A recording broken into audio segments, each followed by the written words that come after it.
Welcome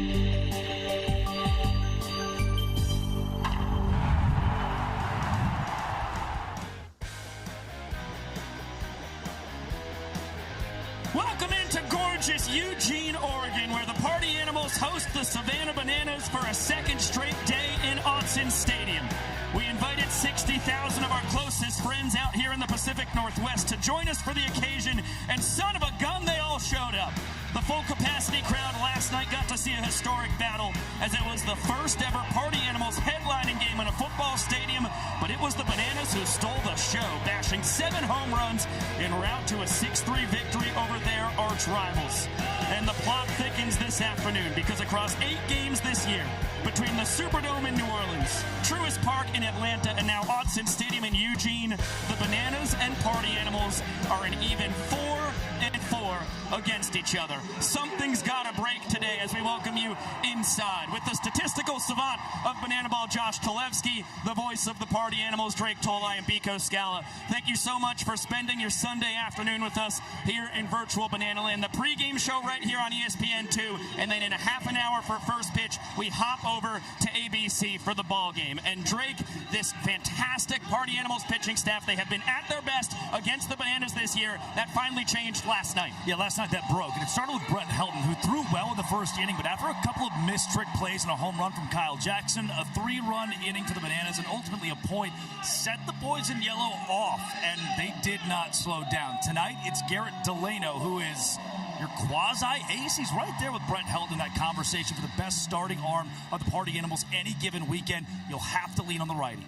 And on the other side of the coin, this has been a much maligned Bananas offense, especially since mid-April to now. But the last 4 games, that has all changed. Look, the tone was very much set early. The Bananas threw 5 innings against Brett Helton, had 11 hits, and over half the guys in the starting lineup left the yard here in Autzen Stadium a night ago. So this offense has been dynamite. The Bananas are as confident as any squad with their bats right now. It's one thing for us goofballs to yap about what happened last night. It's a whole nother to feast your peepers on the moving pictures as it all went down. The first ever Party Animals headlining game in a football stadium, and after 2 missed trick plays, Kyle Jackson, the cleanup man, doing what he does. A 2-run shot. It would be a 3-run inning, and it would stop there, in part thanks to the fans. Ty Jackson fouling out to the full capacity crowd. And that was the 73rd fan-caught foul ball this season, the 12th in a football stadium, a cool souvenir for those youngsters. And then Austin Drury taking care of business. Bottom of the first, Ryan Cox, first trick play for the Bananas. Nice scoop by Alex Ziegler to turn those 3 runs into a point. And then the captain opening up the second inning. Big-time bomb, the 5th of the year for Leroy. Yeah, and you saw some seasoned veterans who really made an impact in the second inning. The 9-year Banana, Bill Leroy, and then the 8-year Savannah Banana in Dan Oberst, who went the long way with an Oppo Taco against Brett Helton. Bananas are now well on their way to a 2-0 lead, but here comes Coach Bloom. The first pick the Party Animals took off the board in the 2026 Bananaball Championship League draft goes yack to left field, knots up the second inning. The Animals couldn't take the inning, just stave off the Bananas. It remains 1-0. Yep, that's the score, bottom of the 3rd, and now the Nanners start flashing the leather. Deep fly ball out to right from Jason Swan. Reese Alexiadis behind the back in the end zone, and then pulls off one of his signature poses. His biggest fan, Kyle Jackson, fired up to see the trick play and the one-piece celebration. And then his center fielder, D.R. Meadows, getting dirty and avoiding Coach Rack all in one fell swoop. Yeah, and Austin Drury, he only allowed 2 hits in that start. It was because of elite defense that he got from the Bananas behind him. And, of course, the offense as well. Reese Alexiadis with his 9th career home run in a football stadium. That helped propel the Bananas to a 2-0 lead. And you saw Ryan Cox, once the Party Animals got to their bullpen, some opposite field power. Have we forgotten the Party Animals highlights to put in the package today? Well, the problem here, Drake, is that the Bananas hit 7 home runs. There's the second from Dan Oberst, his 3rd career multi-homer game. But Chase Acup, one of the 3 homers for the Animals. My best friend, Chase Acup, going deep to left. But again, that problem, it just tied the inning. It didn't give the Party Animals a point. And what a big moment for Jackson Olsen coming off the bench. 3-run shot straight away center. Big swing from the 5-year Savannah Banana. And then the clock runs out in the 8th inning, so it's the final frame, and every run scored counts as a point. Big swing from Reese Hampton. Yeah, that gives the Bananas a 6-point game. The Animals a 3-point game. 6-3 the score. Acup, your last hope. It's over. Danny Hosley comes in, strikes out Reeves and 6-3 victory as the Nanners slugged their way to the win on the opening night here in Eugene, Oregon. And it's been a wild weekend of bananaball. Take a look around the Bananaball Championship League. Last night, of course, the offensive onslaught with the Savannah Bananas leading the charge. And how about Kyle Martin on a historic pace, his 17th, 18th, and 19th home runs. He's already set the single-season pace. Now he's just extending the record. That is the fourth player in Bananaball history to have a 3-homer game. And the Firefighters won a rally, 5 runs in the 9th, and then they won it in Showdown. Yeah, I was on hand last week when Kyle Martin hit that record-breaking 16th home run. Got to talk to him post-game. And man, what a great addition to our sport. A rookie who's in his early 30s and carries not just a veteran bat, but a veteran mentality in the sport of bananaball. He's new to this whole thing, but he's had a bat in his hands for nearly 20 years. Well, it's like bananaball now has 98 Mark McGuire or Sammy Sosa in this sport with the pace at which he hits these home runs. And I'll tell you, Kyle Martin helped keep the Tailgaters tied at the top of these Bananaball Championship League standings with the Savannah Bananas. A very big win for the Texas Tailgaters, who have already clinched the playoff spot as well, thanks to winning the Bananaball Open in mid-April. But the Party Animals are trying to creep closer and closer to the Nanners and Gators sitting at the top. Yeah, if the Party Animals are able to win this contest today, they can again position themselves still in that top 4, but in a better spot to get home field advantage in the postseason. That's the goal for the teams above that red cut line. And the Firefighters and Clowns right now are competing just to get into the playoff conversation. Yeah, the Firefighters and Clowns split the 2-game set in Fargo, so they are still looking at 3.5 games out of the playoff picture for the Firefighters, 4.5 back for the Indianapolis Clowns. When we return, we're celebrating the 6-year birthday of our beloved sport of bananaball. After this, it's time to party.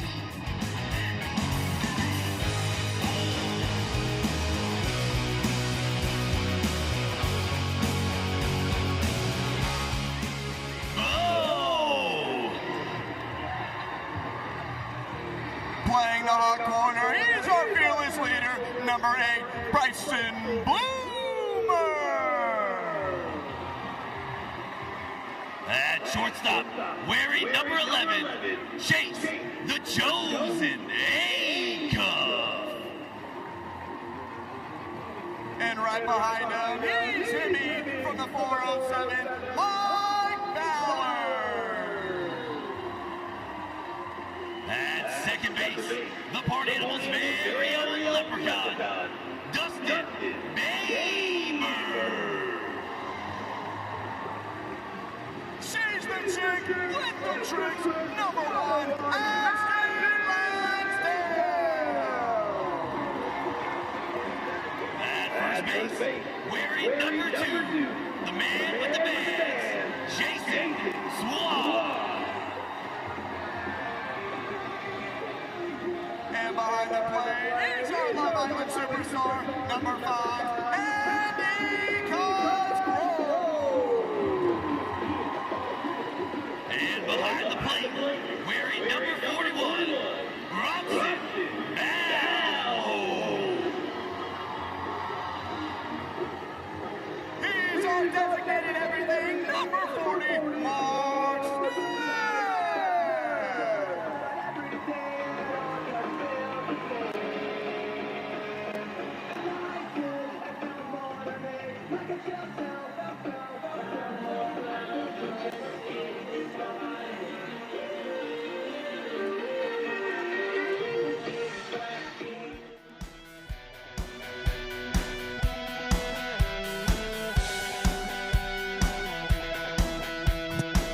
Presented by DQ.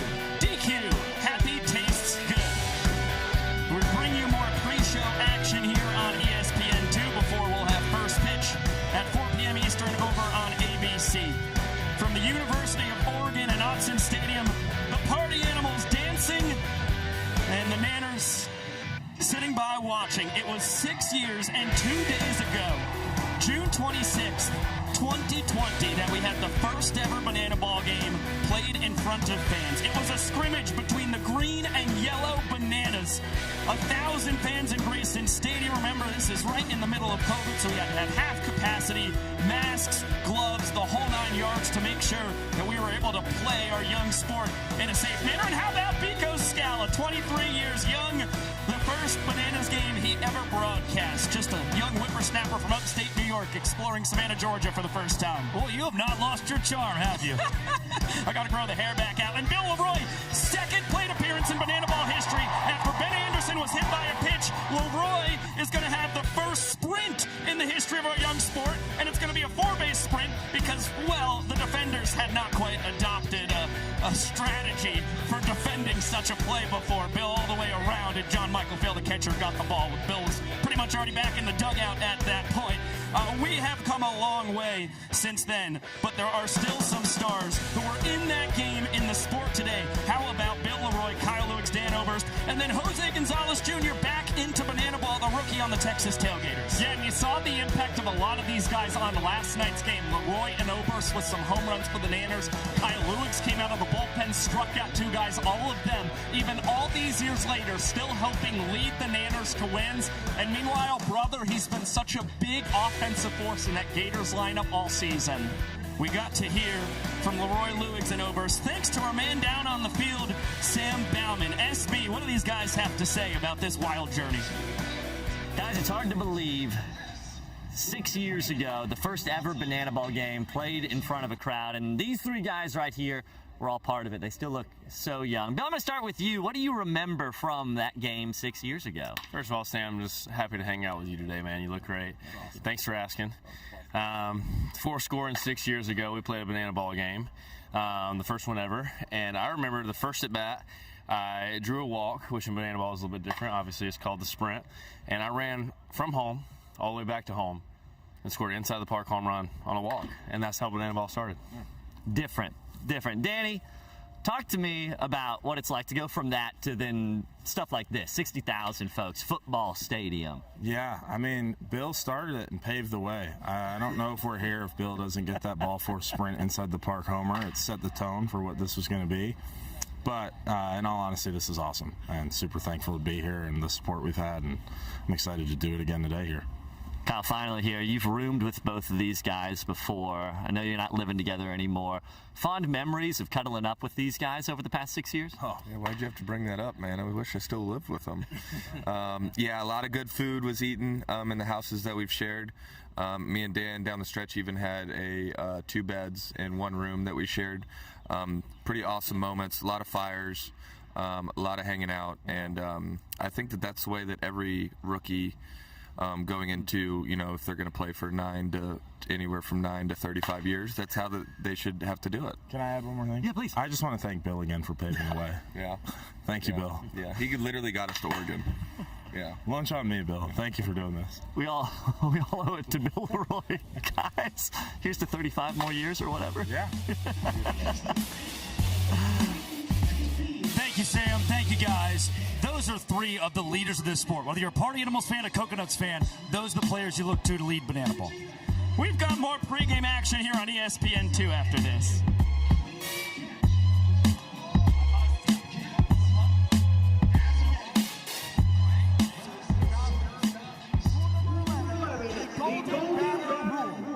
Once per game, each team can send to the plate any hitter at any point in the lineup.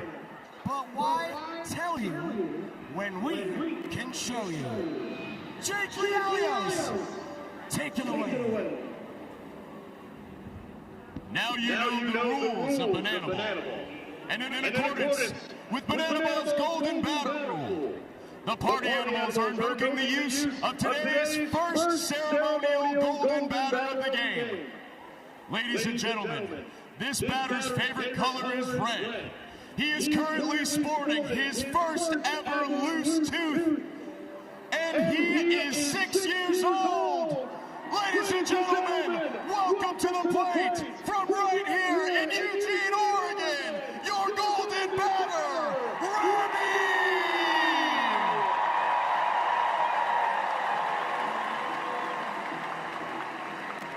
Here he comes in Party Animals pink, looking to hit a home run against these Savannah Bananas. He awaits the first pitch from Ty Two Fly Jackson, and it's a swing and a miss for strike 1.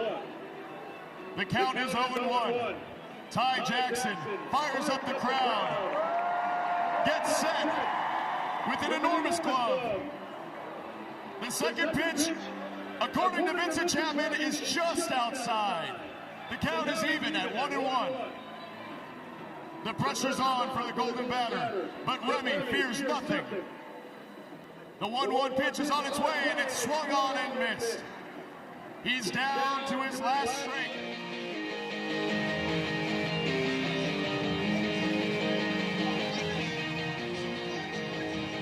Welcome back to our 2026 Bananaball World Tour pre-show presented by DQ.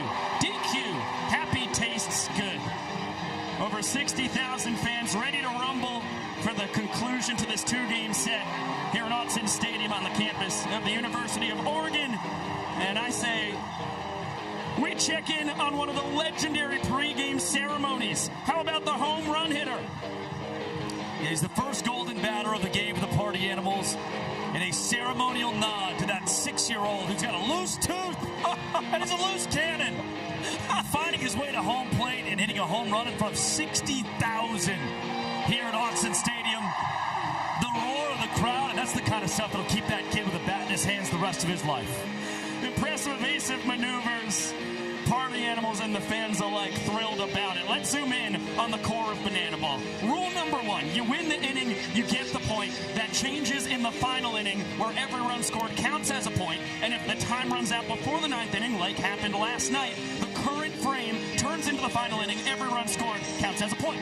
Yeah, and this win the inning, get the point. There's an opportunity to tie the inning. Last night, the Party Animals had 4 combined runs that equated to 0 points because the Bananas had already scored a couple runs in the inning. So if you score a couple runs, you go to the next inning without an added point to either squad. Happened to the Animals twice last night. You have to execute and strike for points when able. Yeah, and you have seen that there were points aplenty for the Savannah Bananas, and especially as of late. Animals have had one of the best earned run averages against the Bananas than any opponent, and of course you saw 10 earned runs in 8 innings pitched. But the big mark, the Bananas scored in 70% of their offensive innings a weekend ago. They scored in 6 of 8 last night, and you see the average points up by 3 in their last 4 games compared to the 19 they had played before this stretch. The pitching staff for the Savannah Bananas, one of the best in the sport. That's been a constant since their first game this year. But the offense, it's been a little Jekyll and Hyde, a roller coaster ride.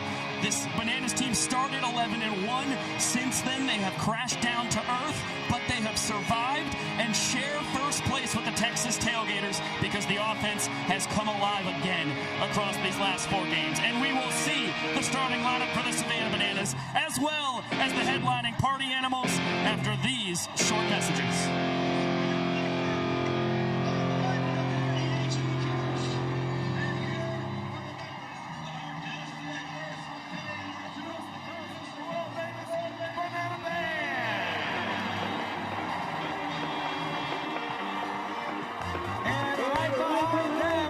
Official band of the Party Animals, Party Down!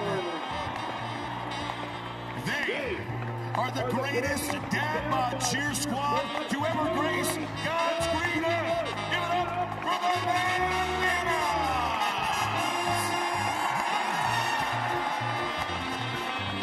There is no thirst they cannot quench. The Party Animals, flair bartenders, Monte and Stevie P. She is the royal dynasty of Banana, Princess Patricia. Causing chaos everywhere they go. Keep that, City Suave, the Party Crashers. Standing at 10 feet 9 inches tall, he towers above them all. Dakota Snoops Albertan. They are the official dance troupe of the Party Animals, the Party Starters. He is the king of potassium and the world's strongest banana. It's splitting.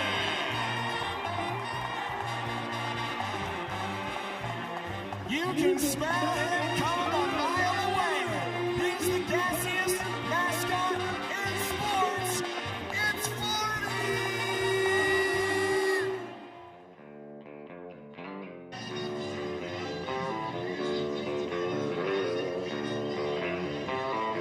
Welcome back to the pre-show action here. The conclusion of a 2-game set in Autzen Stadium in Eugene, Oregon. The Savannah Bananas victors last night. The headlining and home team Party Animals looking to even the series here this afternoon with over 60,000 fans on hand for the occasion. It was incredibly cool last night to see a whole lot of folks show up for the Savannah Bananas, and despite that Bananas win, leave with an affinity for the Party Animals. They take over as the home team this weekend, and it is shown. It's the growth of the sport when folks leave in pink. Speaking of those Party Animals, our full capacity crowd is about to get their starting lineup. Coming from the bottom of Section 5, the first baseman, number 2, Jason Swan.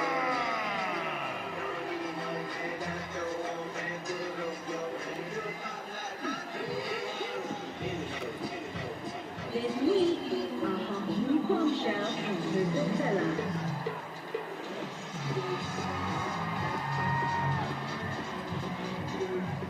And catcher, number 5, Eugene.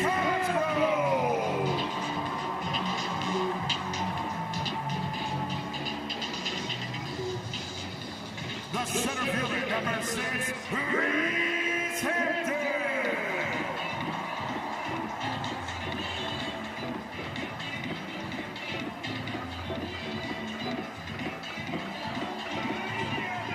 For the bottom of section 17 and 18, designated hitter, number 3, TJ.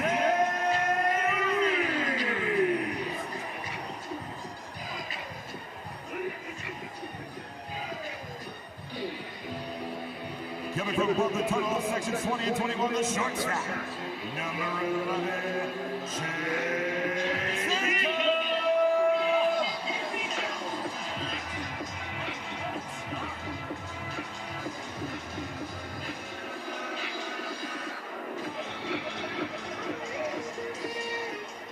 Coming from the Stadium Club, number 4, and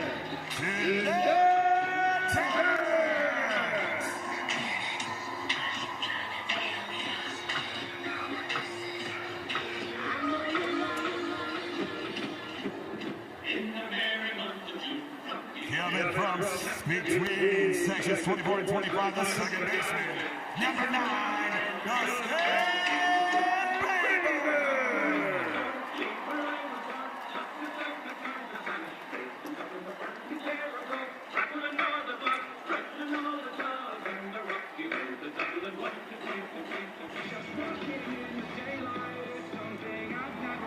Above the tunnel, section 30, the extra hitter, number 12, Noah Fisher.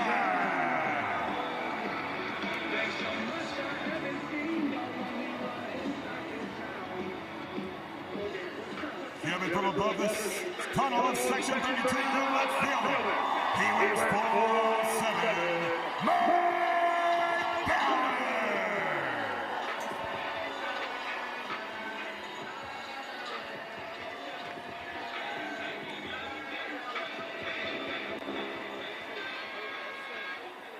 Coming from the first base dugout, today's starting pitcher, wearing triple 7,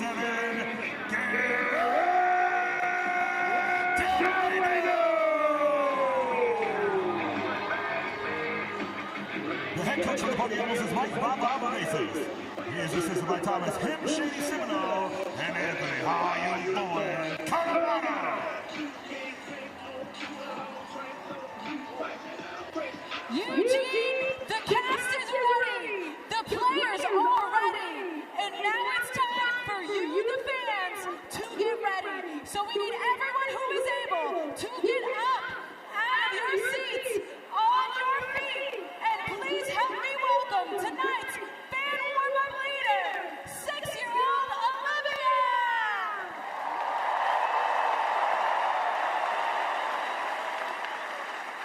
All right, Olivia, here's how it's going to go. Whatever you do, this whole sold-out stadium is going to do. Are you ready? Let's party, y'all!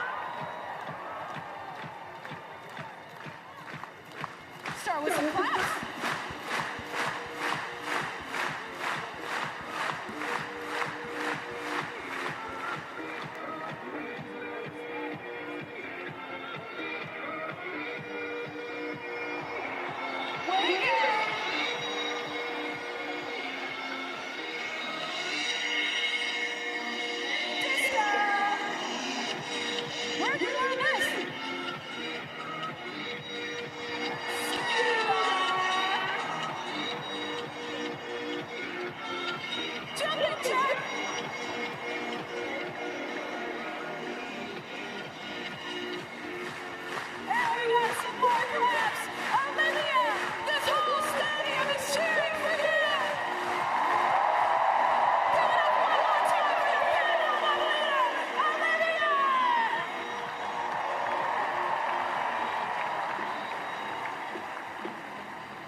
Ladies, gentlemen, boys and girls, potassium enthusiasts from around the world, today, you and thousands of your friends here live and millions more watching at home have gathered here to witness something beyond your wildest imagination.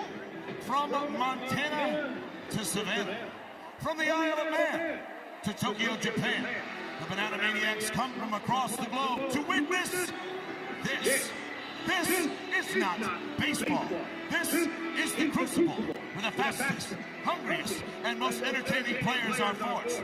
This is a game of the fans, by the fans, and for the fans. But this is not your granddad's pastime. This is not just another day at the ballpark. This game is baseball by birth, fruit by name, and an absolute worldwide phenomenon by the grace of God. This is the time for all 60,000 fans here in Eugene, Oregon, to get on your feet and give me your voices. Because this is the greatest show in sports. Ladies and gentlemen, this is bananaball!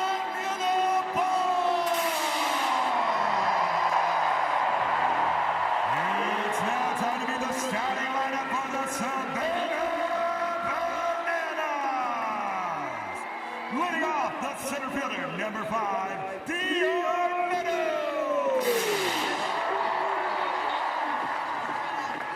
batting second, the first baseman, number 9, Max Goldberg. Batting third, the designated hitter, number 19, Dan Oberg.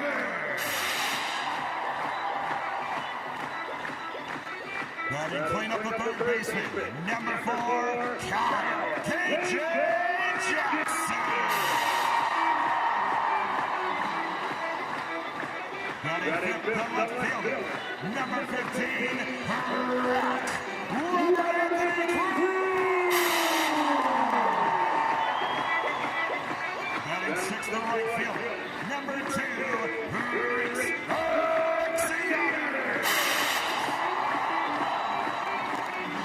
Batting seventh, the extra hitter, number 7, Ty Cooper Jackson.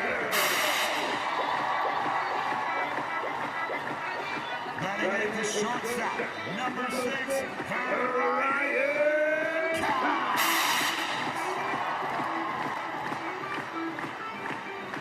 Batting ninth, the catcher, number 1, Bill Roll.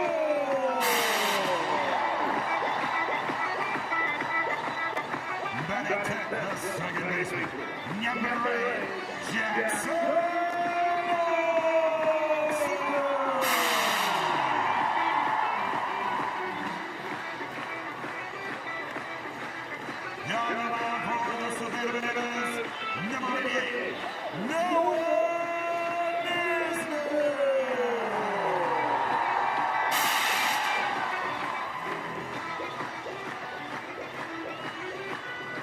Coach for the Savannah Bananas is Tyler Gill.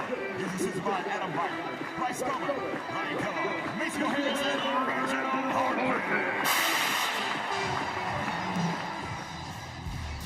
We've got the starting lineups. The only thing left to do is play bananaball. We're going to keep it locked right here on ESPN2 until the X Games conclude over on ABC. So don't move a muscle. First pitch right after this.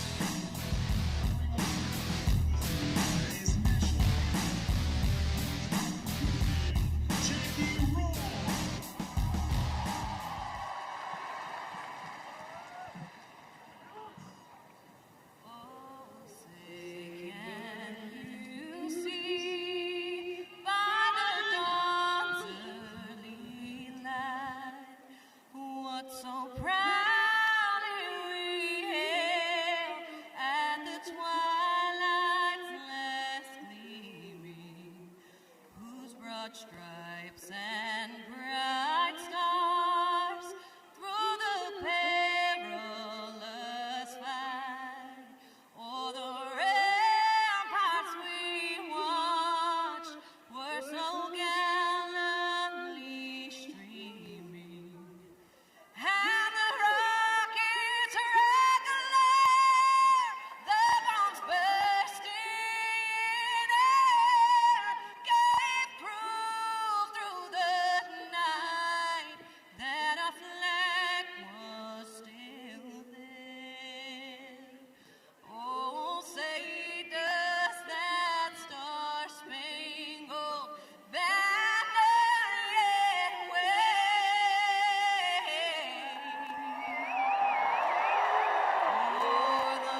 Eugene, stay standing. Put your arm around the person to your right. Put your arm around the person to your left. We're starting this off with a big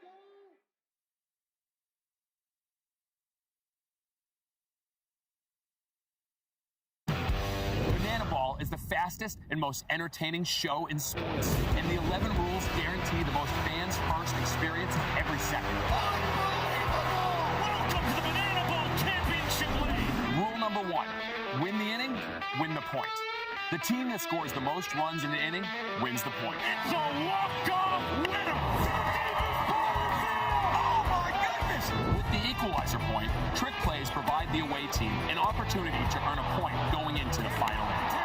And in the final inning, every run counts as a point. Rule number 2, Bananaball has a 2-hour time limit, guaranteeing that every game is fast-paced and action-packed. Rule number 3, no stepping out of the batter's box. If you do, it will result in a strike. Max stepped out of the box. And because he stepped out of the box, that's it. Rule number 4, no bunting. Because bunting sucks. If you bunt, you'll be thrown out of the game. Rule number 5, batters can steal first base. Ball 3, Gideon taking off for first throw from Leroy in time. Rule number 6, there's no walks. Walks are ball 4 sprints. The batter can advance as far as they want until every position player touches the ball. Those defenders have touched the Bananaball. It is a four-face sprint to open up the ball game. Rule number 7, no mound visits. No pivot. Rule number 8, foul balls caught by a fan count as an out.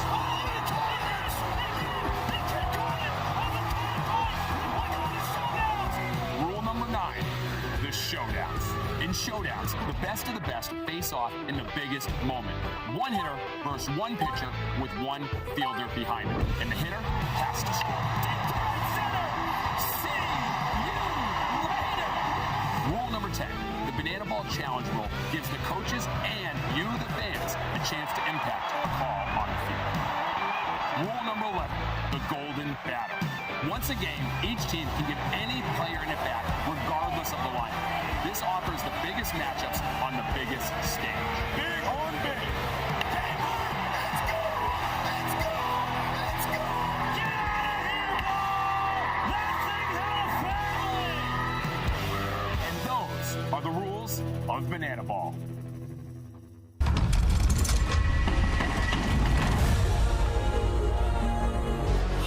Break the stratosphere. We'll break the stratosphere. We'll break the stratosphere. We'll break the stratosphere. Baseball blasted. KJ to rotate. And an A-cup wastes no time to the seats. Superman diving kick. Lexion is behind the back hedge. Take it. Blast this. See you later. 2-2. Swing and a miss. Hosley gets it past A-cup.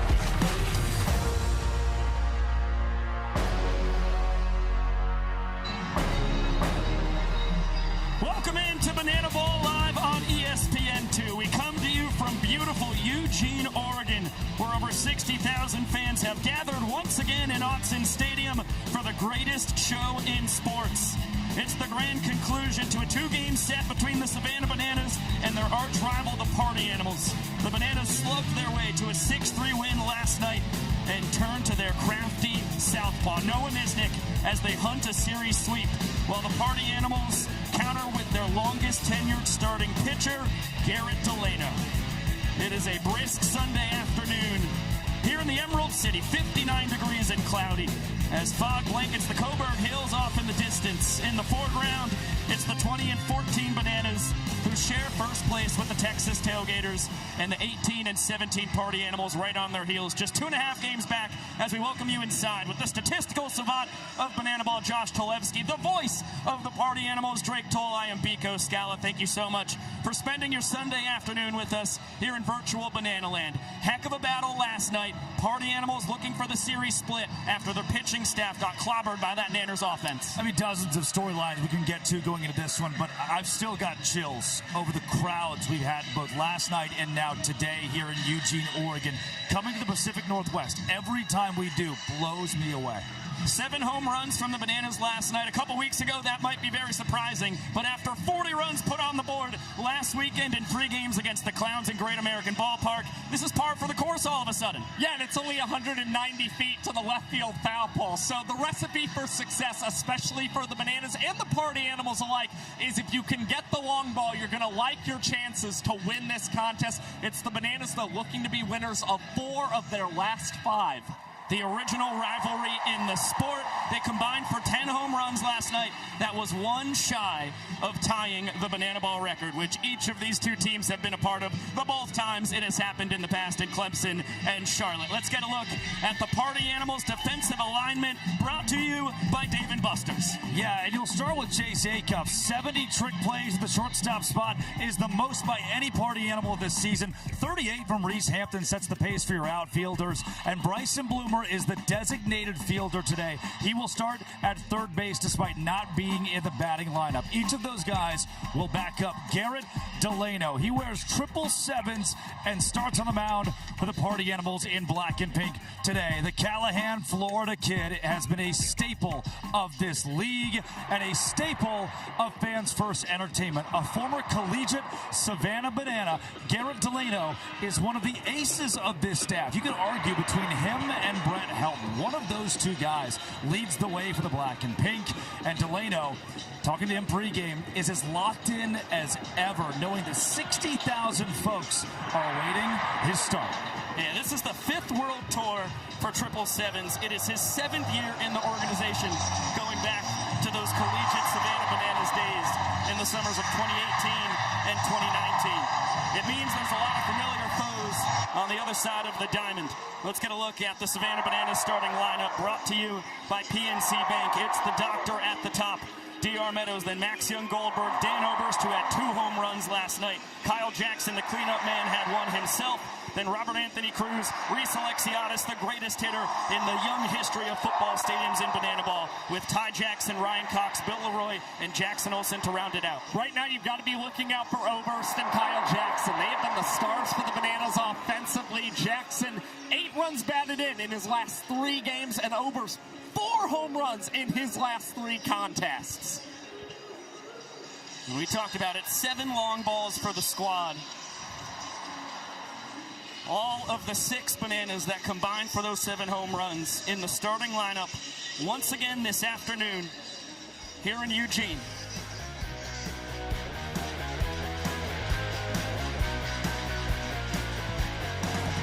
And we welcome you into Bananaball live on ABC. Hope the X Games were a blast. Here's the greatest show in sports. Down to AJ Kirsch we go. Has arrived. It is time to kick off the greatest party in sports. We're going to start the patented Bananaball 2-hour time limit clock. And to do that, we're going to count it down. But instead of 0, I need each and every one of you to yell, "Start the party," as loud as you can. Let's count it down. 3, 2, 1.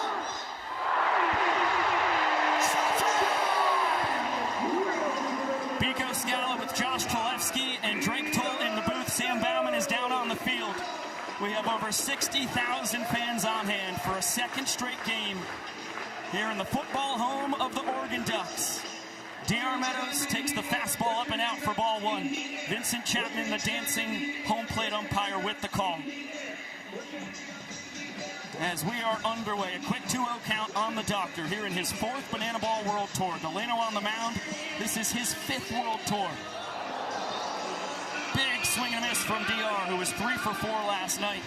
Got his 300th career hit in his illustrious Bananaball career, as he peppers this one to Chase Acuff. Between the legs transfer, Jason Swan behind the back.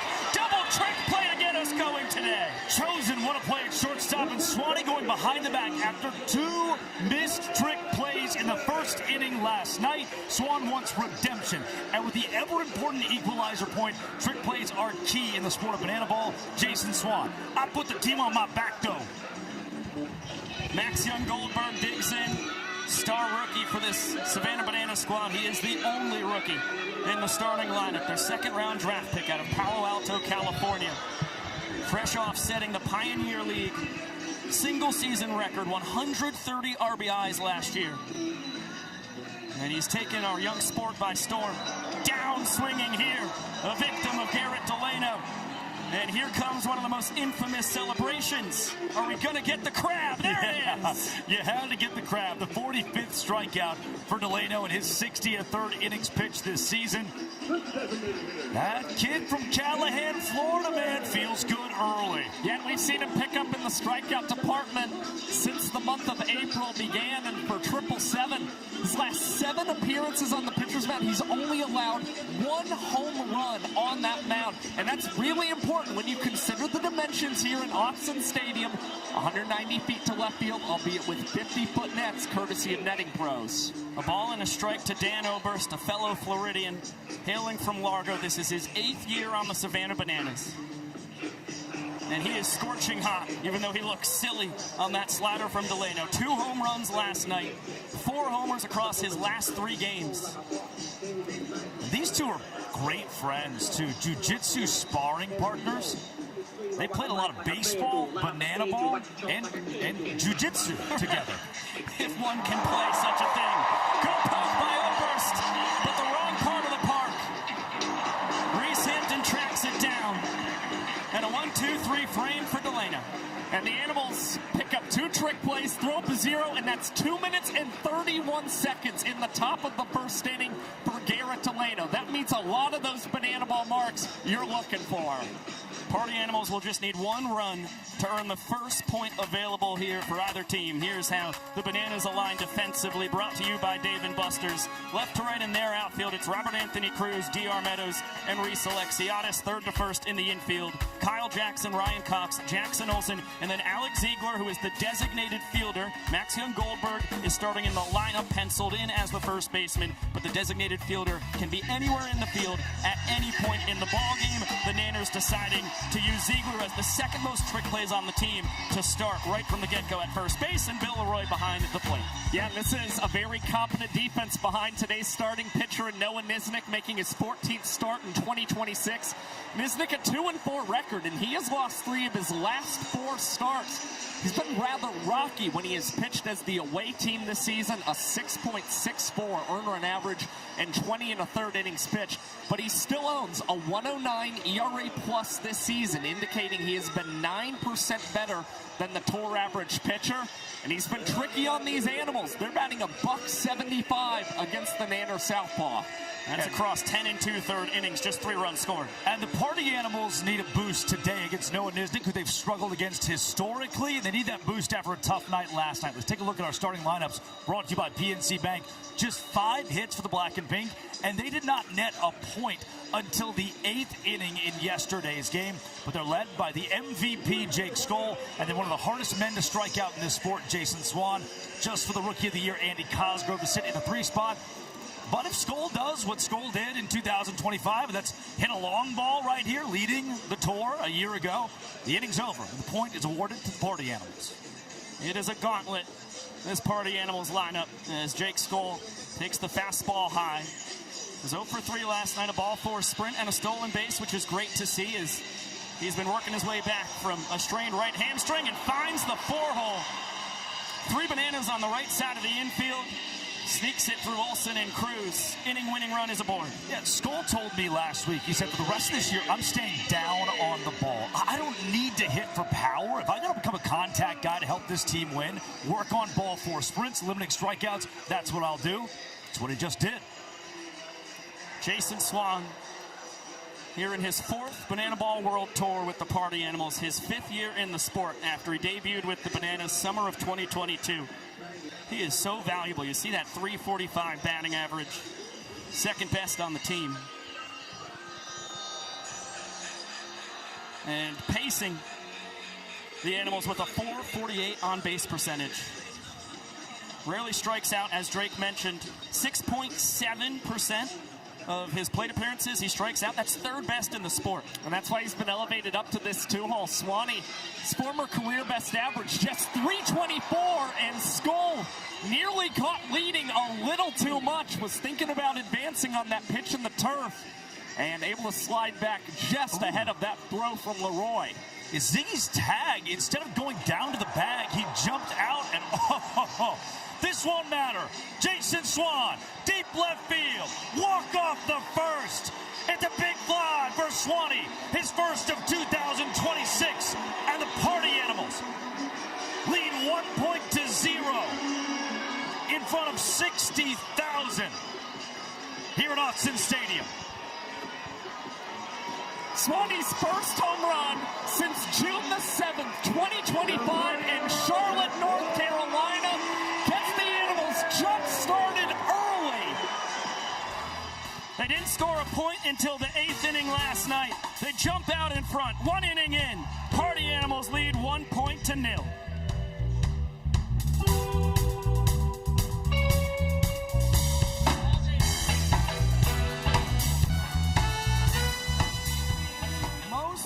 Valuable parent. I'm here with 3.5-year-old Shaylin, and of course, Mom and Dad. We're going to ask Shaylin a few questions, and all she has to do is choose Mom or Dad, and whomever she doesn't choose is going to catch a pie in the face. Shaylin, question number 1. Who makes yummier food? Mom makes yummier food. Dad down on a knee in 3, 2, 1. All right in the face. All right, Shaylin, question number 2. Who is a better dancer? Mom again. Mom is 2 for 2 and right to the face. All right, Shaylin, third and final question. Who gives better hugs? Dad, redeemed in the end. Mom, catching a pie to the face. Eugene, one more time.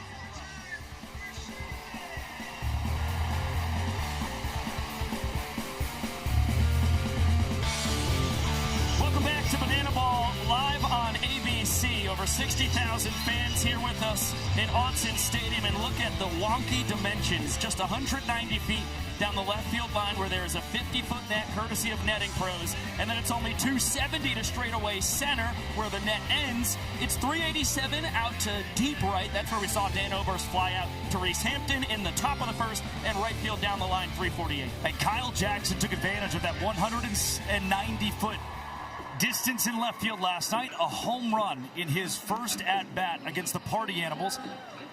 He leads off the second for the Bananas. Video game numbers for KJ here in his second full world tour, his third year as a Savannah Banana after he debuted in the sport with the Visitors in 2024, Bananaball's developmental team. 2 balls and a strike on the pride of Bowling Green, Ohio. The Nanners team leader reaching base at a 489 clip after he led all of last year's tour, reaching base 481. So consistent. And such a precise swing, bat right to ball. And he's put together his best month since he started the tour this year. A 407 mark here in June. 5 extra base hits, 11 batted in, and fouls off another 2-2 pitch from 777. It's KJ, Cruz, and Alexiadis leading off the top of the second inning. That one just misses below the knees. Yep, Andy Cosgrove, the catcher for the Animals today, held it out just a tick longer. Full count pitch. Popped, right side. Dustin Baber, his first chance of the weekend. He'll catch it the old-fashioned way, backpedaling, taking no chances. That's creeping into no man's land there in right field. Baber could have gone up for a pop, maybe go behind the back. With the double trick play for the Party Animals in the first inning, it takes a little bit of pressure off of you. The Bananas still at 0 trick plays I think Baber makes the right decision just to go clean catch. Well, I think if you get an earlier call from somebody ranging out to field that banana ball, that's where you potentially see the trick play.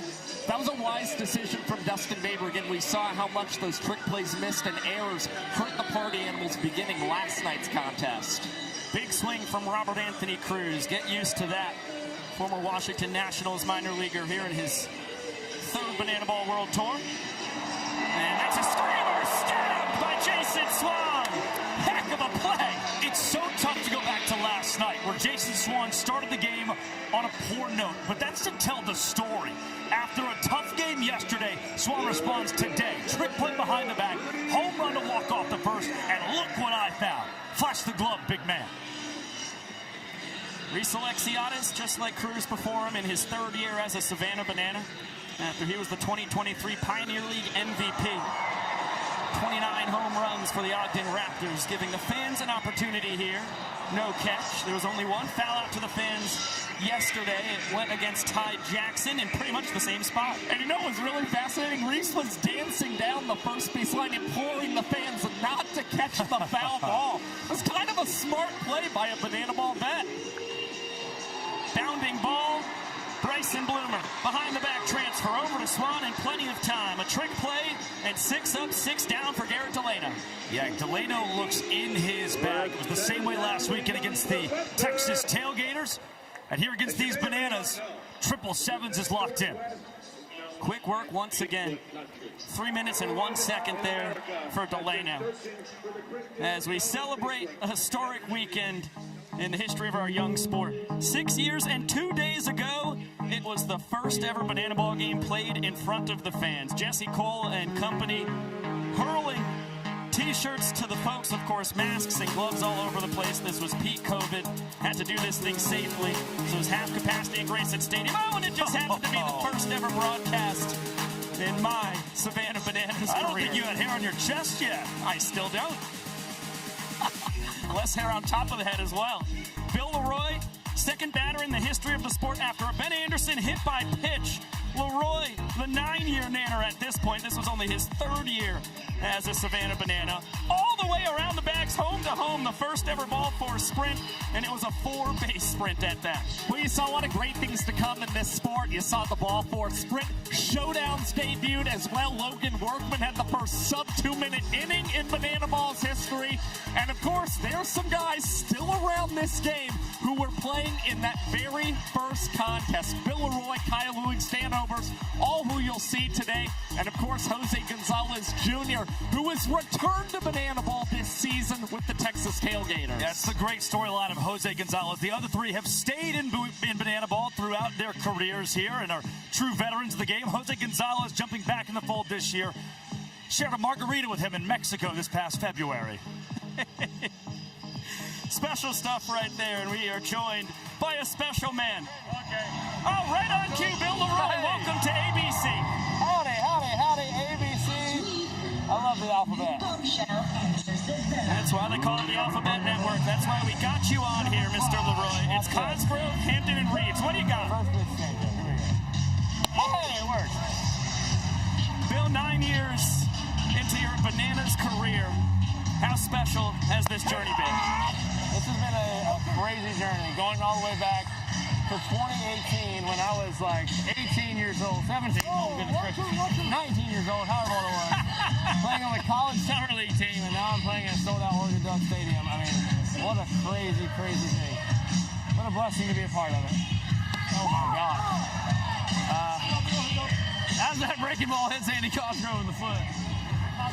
Bill, is Vince okay back there? Vince, are you okay back there? Is he choking on something? Wow. Are you choking on anything?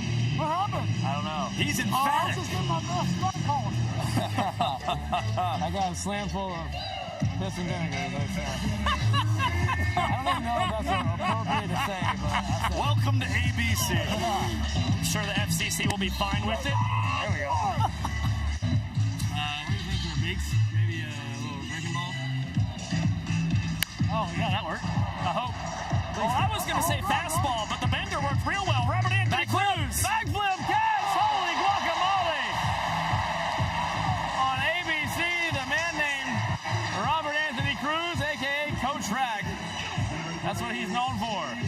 my guy. That's what we call a rack whipping banana ball right there. Learned that trick play from the man in center field for the Nanners, D.R. Meadows. And Robert Anthony Cruz has certainly made that the biggest staple in his trick play arsenal. You know, Josh, I would 100% agree with that statement. Oh, no play ball? Ah, that would have been nice.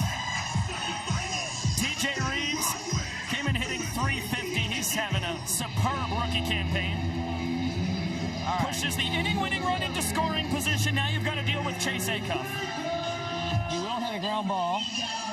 So I'm going to go first pitch changeup and hopefully get a ground ball to a play here. It'd be nice.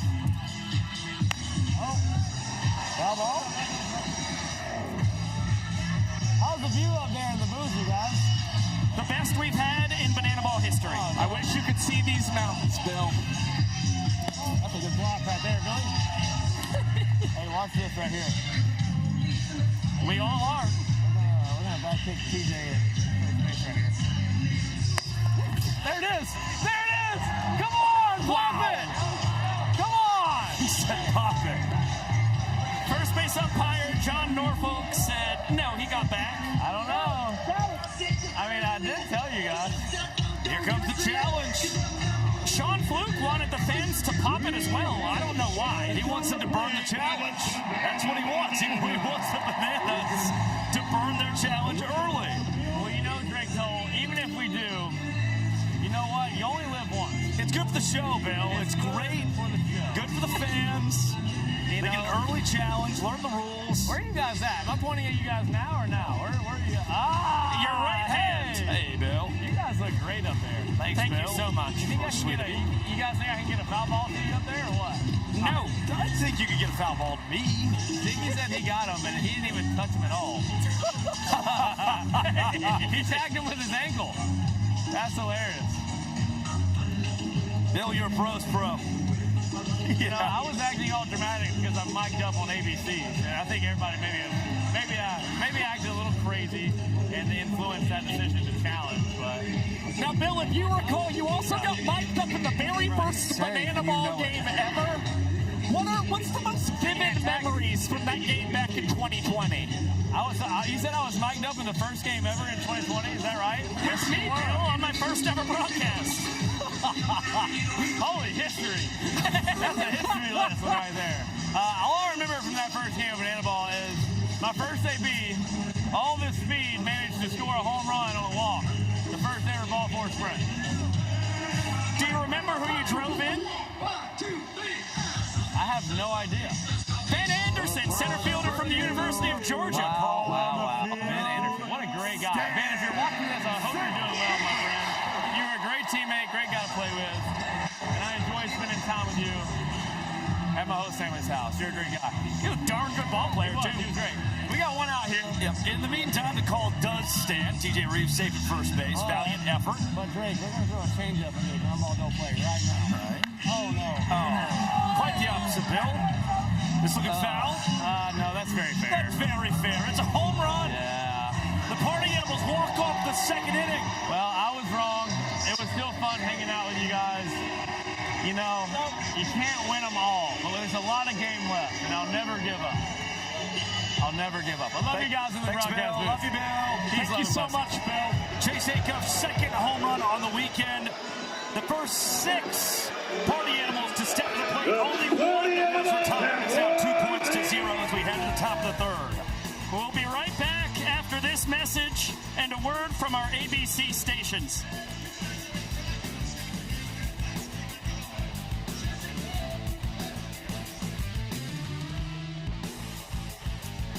Good. Bill said, nope, that's very fair. That's awesome. YouTube? Hey.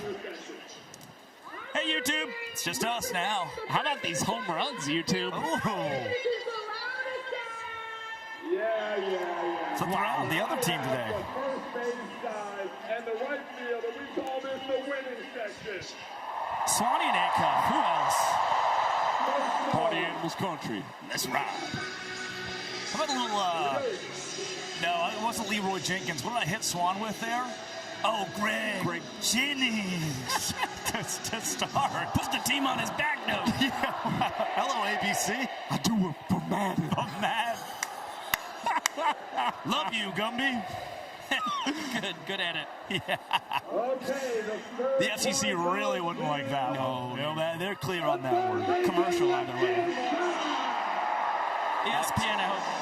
ESPN. Just a nod to Bill and his, he came right in there with the Southern lingo. Good job by you. Wow, Sus Wolf says, don't get too confident, guys. It's only the first 2 innings. Yeah, okay. J25 wondering why the Bananas aren't wearing green. That was a one-time only. Yeah, couldn't wash them in time. The washers are on the fritz. They asked Talevsky to do it. He declined. Engineer me some clean jerseys, Josh. Jen, Party Animal for Life, wants a bird update. I think I've got 2 ospreys in the nest. Josh? 2 ospreys! We'll check in on them through the rest of this game. We're about to bring the ABC audience back.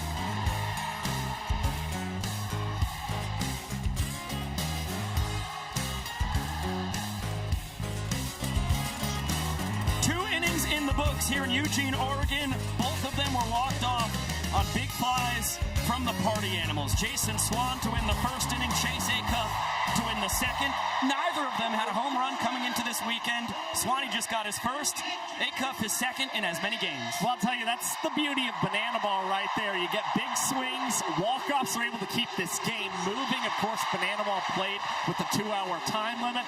And of course, the walk-offs, one of the most exciting aspects of sports, and you get that so often throughout Bananaball games. Told you going into the break, the Animals have sent 6 guys to the plate, only one's been retired. The Bananas have sent 6 to the plate, all 6 retired. Garrett Delano has been perfect so far. He's got 7 through 9 in the Nanners lineup.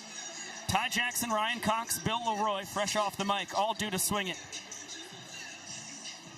Another beautiful part of the sport. A plethora of reasons why Bananaball is so special. But you got 2 guys squaring off in front of over 60,000 fans, all the way out in Eugene, Oregon. Both of them hailing from the Jacksonville, Florida area. Delano on the mound, we've talked about it, out of Callahan. Ty from the heart of the city, Duval County. You mentioned the originators of Bananaball. They're still playing today and in this game. Ty Jackson wasn't born yet during that first Bananaball game. He earns the ball for a sprint. The first for either team today. As you'll see, all 7 defenders need to touch the ball before it's live. Bang, bang at second. And a head-first slide. Ty is just in ahead of the tag. It has to be every fielder behind the pitcher and catcher. And it's the outfielders, the last to get a hold of the ball. Ty gets 180 feet, just barely. Well, he has reached 2 or more bases on nearly 40% of his ball force sprints this season. If there's anybody who's going to try and move the needle, get a little aggressive for this Banana squad, it is Ty Jackson. A nice job setting the table here in the 3rd. Right on cue, he is the first Nanner to reach here today. As Ryan Cox has a ball and a strike on him here in his 5th World Tour, the all-time leader in the sport in trick plays, and has evolved so much as a hitter across his Bananas career. And on that nugget for Ty, we talked about it on ESPN yesterday. Energy giver, foxhole guy. That's why the Bananas protected him going into this season. They wanted him on their roster no matter what. Because of the spark that he brings to the clubhouse. And that's those are the little things. That kind of momentum swing can help drive this Bananas roster. 2-2 coming from Delano. He makes every pitch from 777s that much more pressure-packed as Cox does the job. Hits the ball to the right side. Ballard will grab the trick play, but he pushes Ty Jackson over to 3rd with just 1 out now. And on a typical baseball diamond, that might be a single, but Ballard's playing that rover spot. The Animals are getting very funky with the way their infield is set up. Yeah, he's technically the starting left fielder, but they have decided to employ one of those outfielders as a 5th infielder. We saw it a lot with Reese Hampton, the center fielder, a night ago. But now Mike Ballard, who has played 3rd, short, 2nd, he's extremely comfortable being able to play in this fashion. Infield in, 5 guys in here. It's Hampton and Skoll, the only guys still out in the outfield at center and right. And Bill Leroy, fresh off the microphone, with Ty Jackson on third base, and he's going to come on home. Billy Barrows, his second homer here in Eugene. The Nanners offense alive here in the third inning.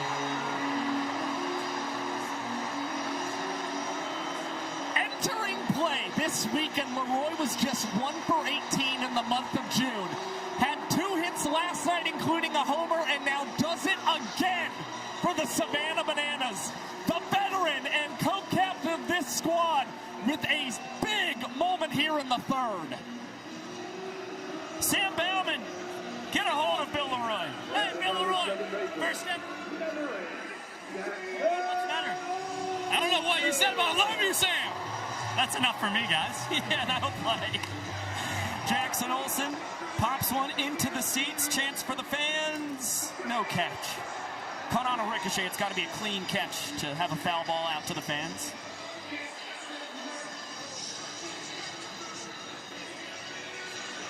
Well, this rally sparked by the Ty Jackson sprint.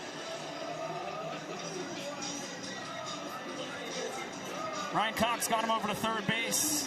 Bill brought him home. 2 runs on the board, and Jackson Olsen, who came in defensively in the 5th inning last night, went 1 for 2 with a 3-run homer.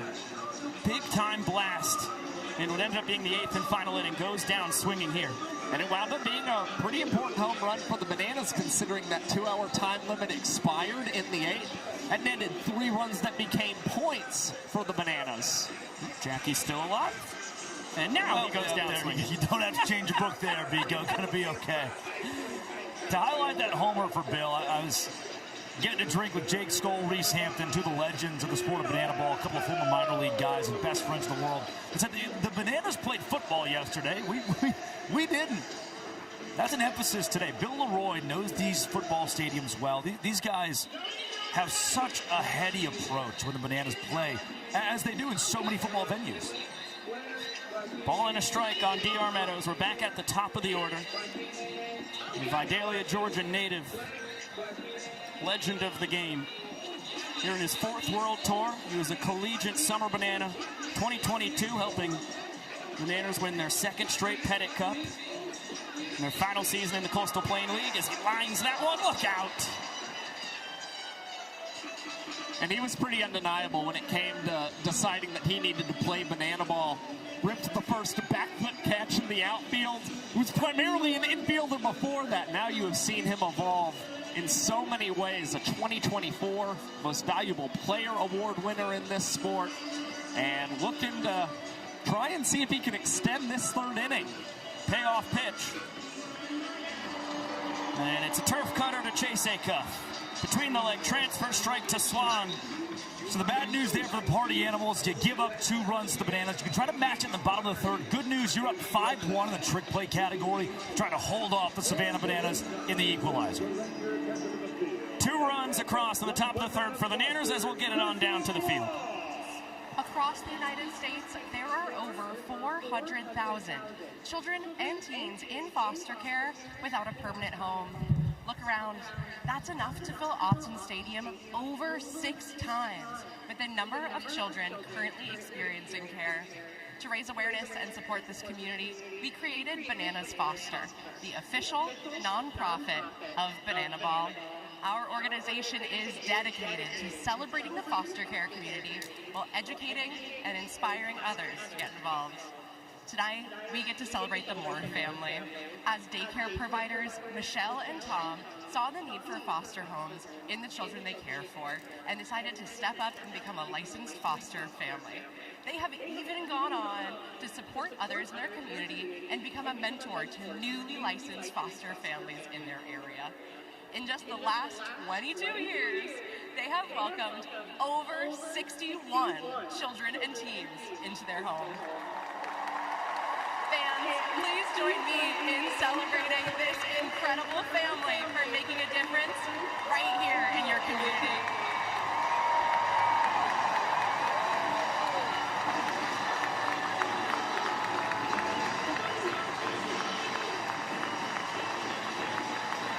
This is why we do it right here. Bananas Foster, the official nonprofit of bananaball, honoring the superheroes in the foster care community. Today, it's Michelle and Tom Moore.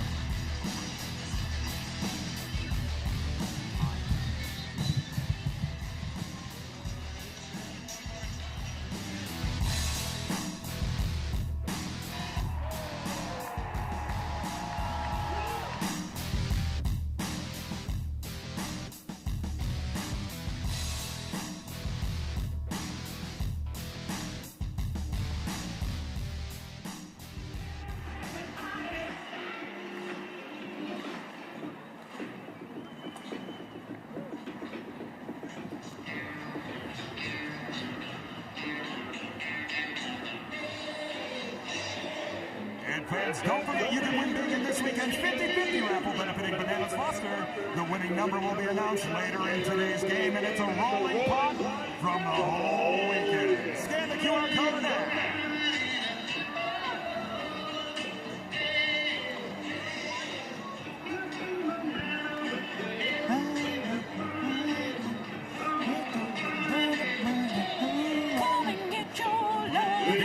Who's walk up? Who's walk up? Bill Leroy last year, yeah, with the Walkman. That was a fun one. Love you, YouTube. Yeah. Brought to welcome back, ABC.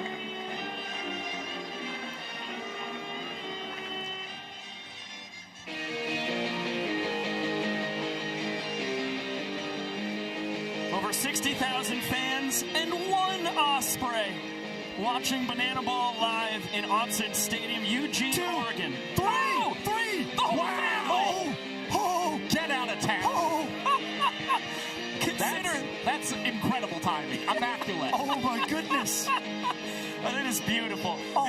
It's been one of the highlights of this weekend is seeing the parents bring fish back to this nest that is perched up in deep right field, just barely in foul territory. Tristan Levesque, first man out of the Bananas bullpen, comes in to replace Noah Nisnik. And what a superstar Levesque has turned into here in his first World Tour. 5th round draft pick out of Niantic, Connecticut. Spent his entire college career at the University of Rhode Island. Comes in across 24 innings pitched, a 3.00 earned run average, which is 3rd best in the sport, only behind Chris Clark and Danny Hosley. Yeah, it's really impressive for the rookie Southpaw, especially when you consider the tour average ERA is 6.38 entering play today. And Levesque, I mean, he's got the strikeout stuff going all of a sudden. Tanner Thomas goes down on strikes, and now Levesque has struck out each of the last 6 batters he's faced. Is that Derek Klena from Broadway? The very same? Is he telling Tanner Thomas, who just struck out, goodbye?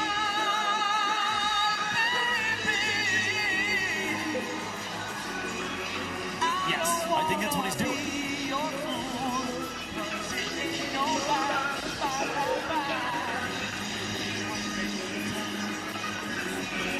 Not sure why.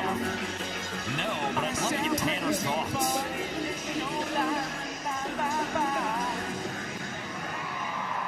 Not just Derek Klena, the man Nanners. Yeah. Our dad bod cheer squad, his backup dancers. Hey, look, it's a deceptive fastball. It looks like there's rise on it. Yep. Levesque struck out all 5 Indianapolis Clowns he faced in Great American Ballpark last weekend. And the strikeout stuff has carried all the way across the country here to Eugene. It helped him earn his 2nd win of the season. And now he's going to battle against Dustin Baber, who has been a part of Bananaball since joining the Animals of the 2022 Summer Series. And you mentioned Noah Nisnik, who's now exited the game. That just shows how badly the Bananas want to win this contest. If they know their starter might not have it today, let's go to the pen early and give it everything we've got against the defending champion Party Animals. Baber behind the ball and 2 strikes. Proud of Babson, Florida. This is also the last time the Bananas will see the Party Animals as the visiting team this season. Their final 3 matchups in August, the Bananas will be the home team. Check that, September, the Bananas will be the home team. Good fight there by Babes. So you start to work matchups and figure out, because they're 2 distinctly different games, how they're played, namely with the equalizer point being both home or away in this sport. Baber's first plate appearance of the weekend, and he goes down swinging. A changeup from Levesque, and it's now 7 straight strikeouts. The first 6 had been on the gas. Finally, he goes off speed.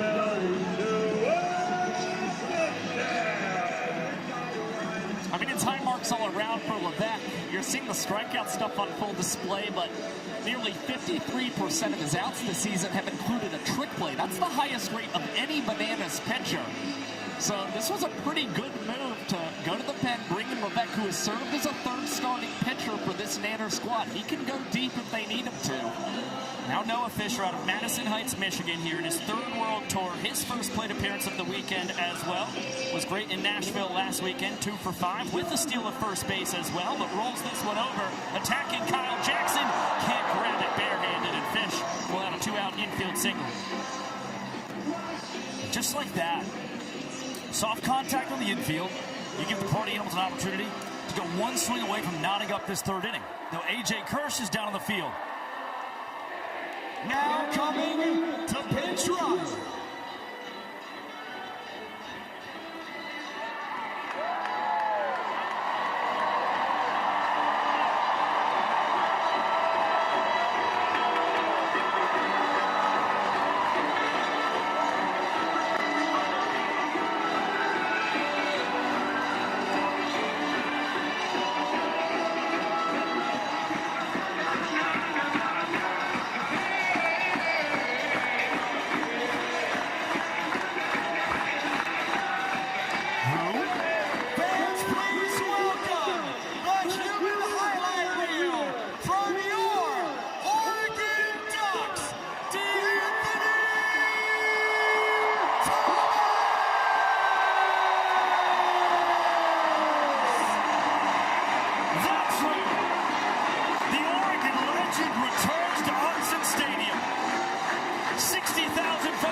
He'll carry a football on the base paths as well. What a good sport.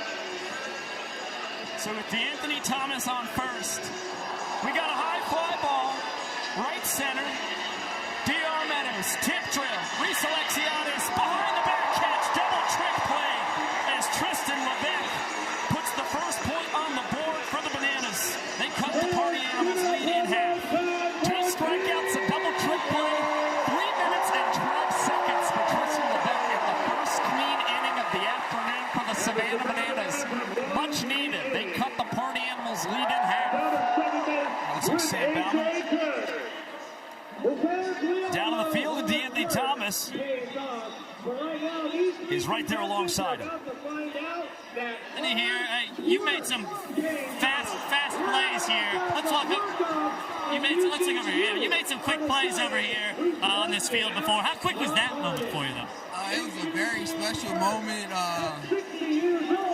Austin is electric. You know, it's electric, whether it's football, whether it's baseball, whatever sports, the fans gonna show up. What's the decision to hold on to the football? Just natural out here with it? It's a natural thing. You know, I missed it, and it feels good to have it back in my hands. How's it feel to be home here? It's been great. You know, it's been an awesome experience. The atmosphere is electric, and go Ducks, baby. Go Ducks, guys. DeAnthony Thomas. Thank you, sir. Thank you, Sam. So cool to get to hear from DeAnthony Thomas back in his college home. He went on to spend 6 years in the NFL. Vast majority of them with the Kansas City Chiefs. The Black Mamba, I mean, gosh, the highlight reels are insane. What an era of Oregon football, too. And this has been a consistent stalwart atop the college game. Dan Lanning now. Take it back to Chip Kelly in those years. What hosts these Oregon fans have been. As the Bananas, thanks to Levesque, cut into the Animals' lead. And again, we kind of alluded to it a bit, that home and away and the equalizer, how you play the game. I've talked to a lot of these Party Animals guys, and they're clear. We've got to figure out how to beat the best teams in the league. When it comes to playing the Bananas, when it comes to playing the Tailgaters, who are our arms who excel against those competitors? The Bananas are asking the same thing. Who are the guys that can shut down specifically the Party Animals when we meet them in the postseason? Levesque has emerged.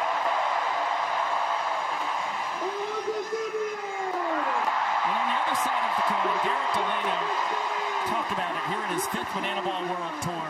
This is the most inconsistent start to a season of Bananaball he's had. It was rocky from the get-go, then he was unbelievable in May, a sub-3 ERA, and then it's been 3 straight tough starts to begin June. But against the Bananas this year, he's been remarkably consistent. 13 innings pitched, only 3 runs, 11 strikeouts, 5 points earned for the Party Animals, just 1 lost. That was coming in. Now it's 7 points earned, only 2 lost for Delano against his former collegiate summer ball team. As Max Young Goldberg has something special for us, opening up the 4th inning. He's out in straightaway center field. He just left the end zone. I think he's about to show off the speed.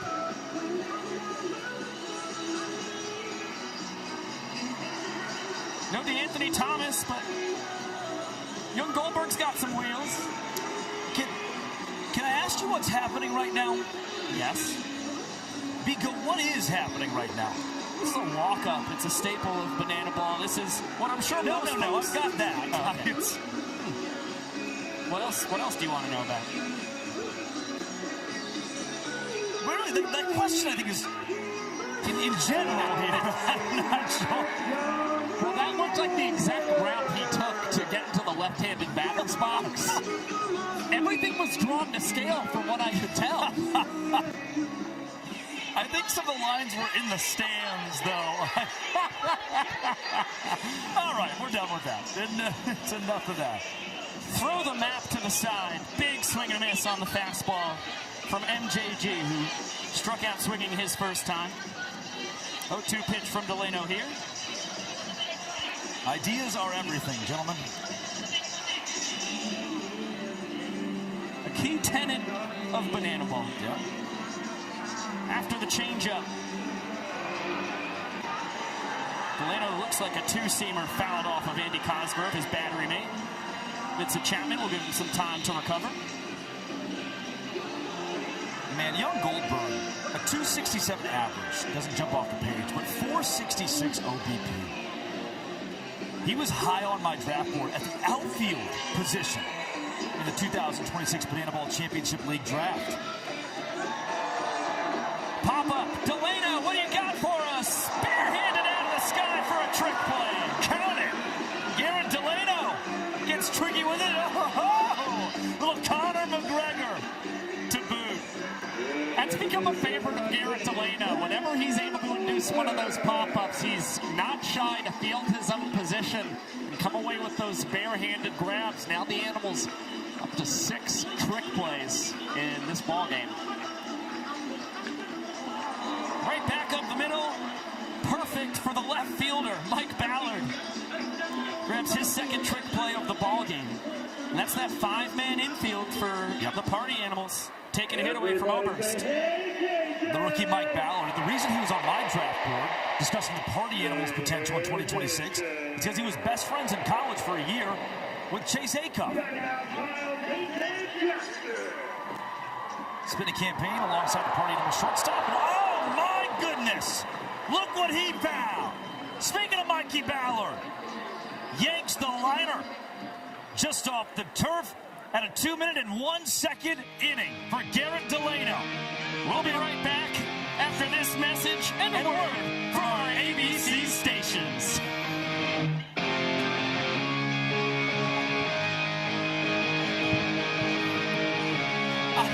Hello, YouTube.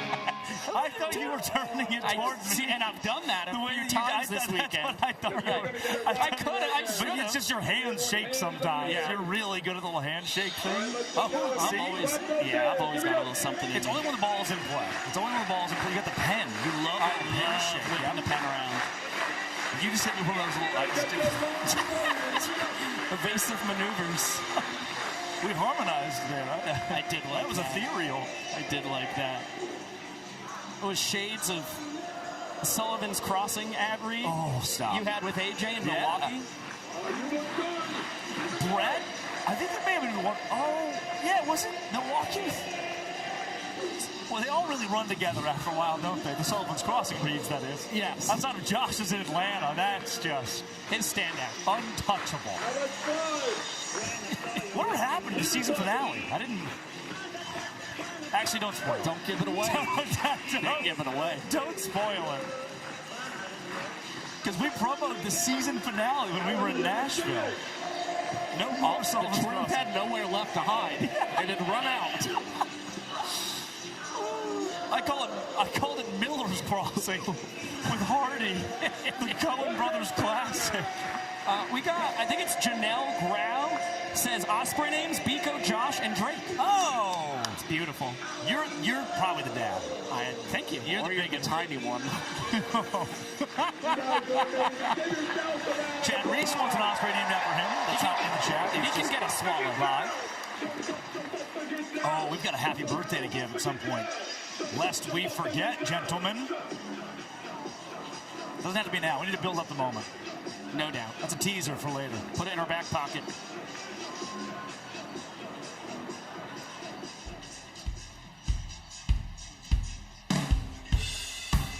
Welcome back to Bananaball live on ABC. Middle of the fourth inning. Party Animals won the first two frames. Savannah Bananas able to punch back and take the third. But a 0 put up in the top of this fourth inning.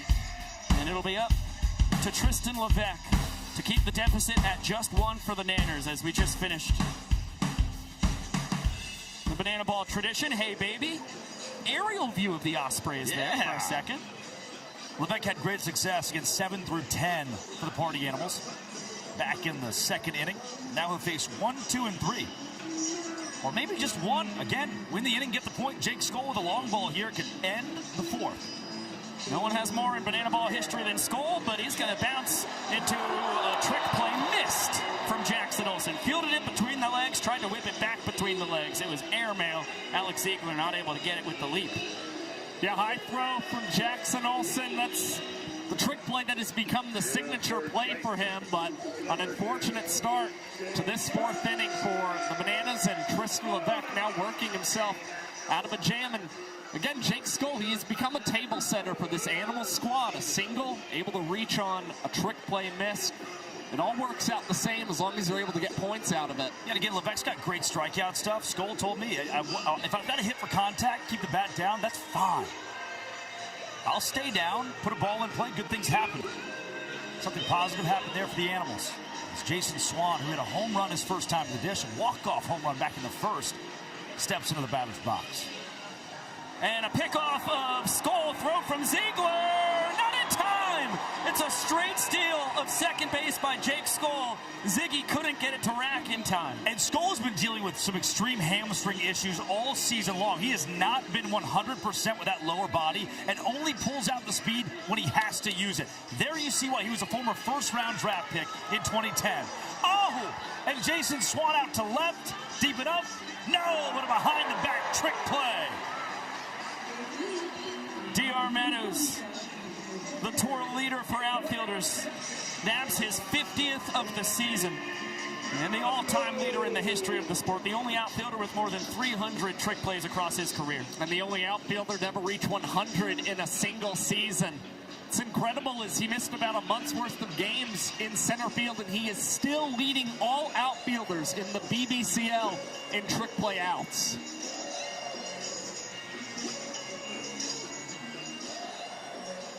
Andy Cosgrove, 2 balls and no strikes, back in his general neck of the woods, less than 5 hours from his home of Kirkland, Washington. Cranks this, screamer, foul ball. Noah Katz, the left field umpire, right there to make the call. Still making the call. He was really sure of that. Gotta make sure everybody knows. Off the net. Courtesy of netting pros, there and left, about 3 or 4 feet foul. Andy was plunked his first time. That was by the starter for the Bananas, Noah Nisnik. Levesque here in his second inning of relief. Trying to pick up his defense. Gets the inside corner to even up the count. Trick play missed and then a stolen base. Has Skoll in scoring position. Cosgrove fouls away the 2-strike pitch. Seems as though a duck balloon has gotten loose. Saw a crispy shot of it just a second ago. Off to the ether. Another 2-2. count is full. This is where banana ball is so hard on pitchers. Ball 4 will win the inning for the Party Animals. So Cosgrove's got to be expecting a cookie. The payoff pitch, swing and a miss. He got a changeup, goes down swinging. Slowed the bat down there against Andy Cosgrove.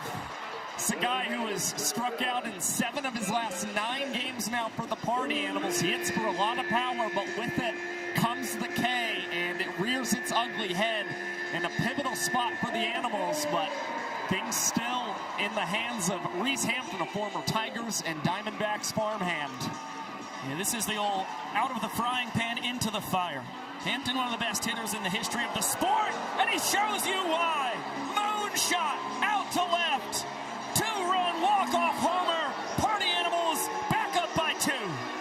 It was a trick play missed earlier in the inning that set it up for Reese Hampton. Jake Skoll, the best man at Hampton's wedding, stood at second base. And Hamp said, "Why don't you and I step on home plate together?"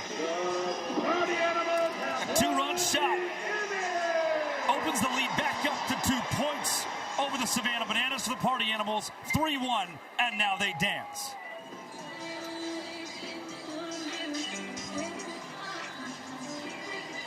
Bam and the Party Starters leading the inning walk-off celebration. A dancer in the Guardians of the Galaxy movie series. Bam is a top-notch professional and the leader of these Party Starters, the official dance troupe of the Animals. Pulling off a little Vincent Chapman there. I'll tell you what, Reese Lightning homered from the left side last night. He homers from the right side here today. Party Animals lead 3-1, 4 innings in the books.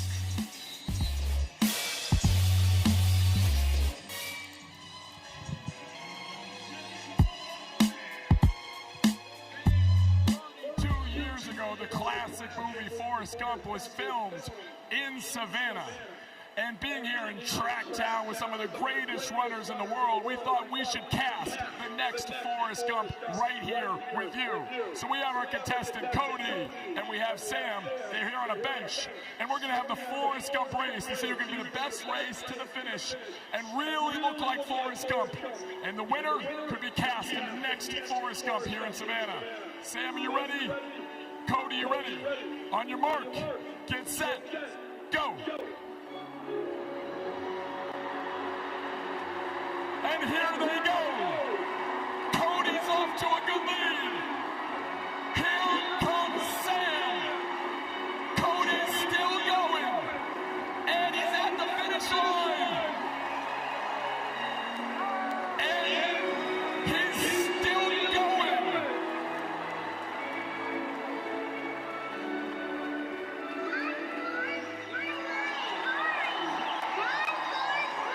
He's still going.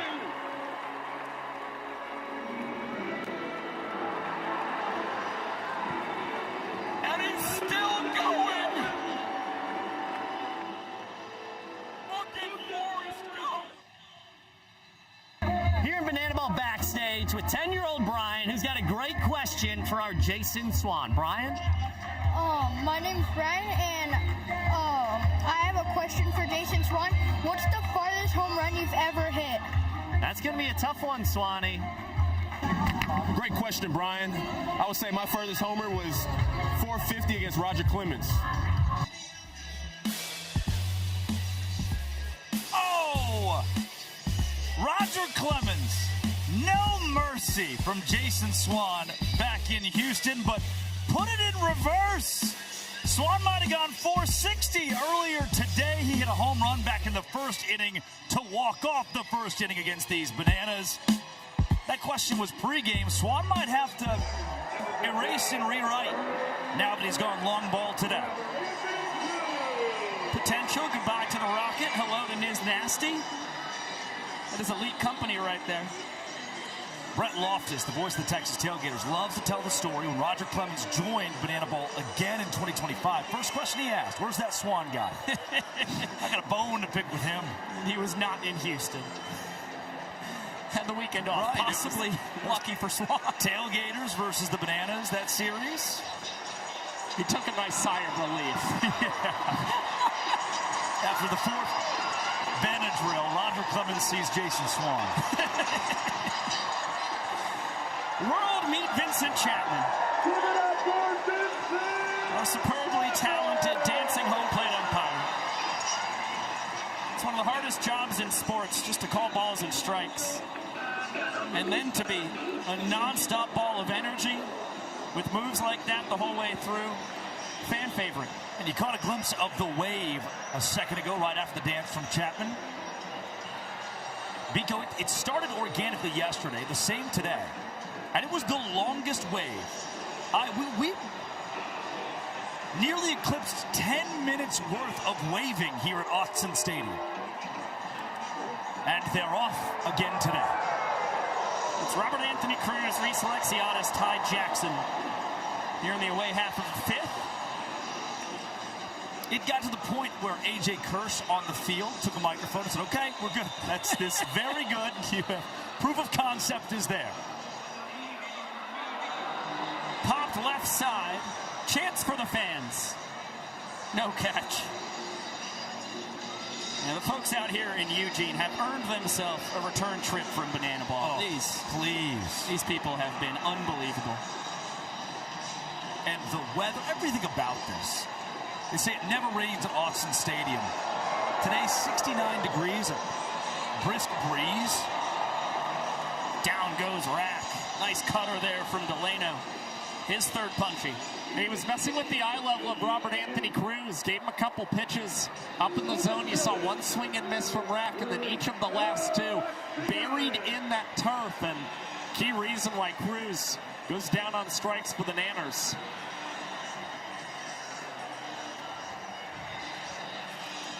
Another look at the wave as Reese Alexiadis ground out to third his first time. Bryson Bloomer trick play, the Party Animals designated fielder. It becomes a typhoon at some point. It's uncontrollable.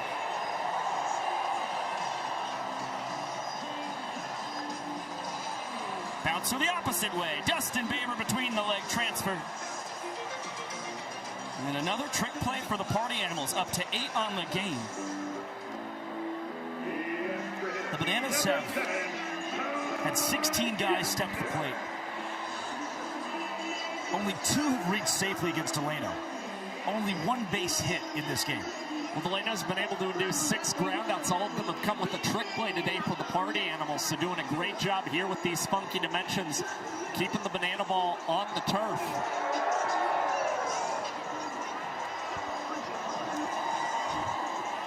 You cannot stop the wave in It's Eugene. almost frustrating at some point. There's no other fan base. I've never seen a fan base do this. You can only hope to contain it. 1-2. Ty able to spoil it. And everyone's doing it. There are no curmudgeons in Autzen Stadium.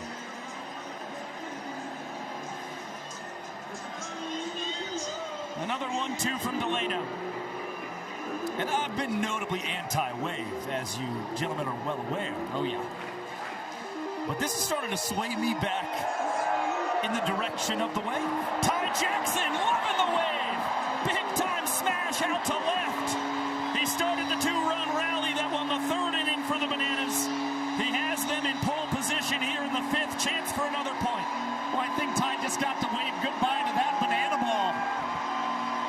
Now it's homered in each of his last 3 series for the Savannah Bananas. And I'll tell you what, guys, now in every inning of play, we have seen at least 1 home run today. And every time the team that has hit that home run has won the inning. We will see if that's the case here for the Bananas, thanks to that home run from their extra hitter. Spirited celebration at the dish for Ty Two Fly. The heartbeat of this Bananas team. You saw his captain, Bill Leroy, ecstatic. Garrett Delano, not so much. And the hair is growing back after he shaved his head 3 weeks ago. But the magic's still there for Ty Two Fly. And the wave continues.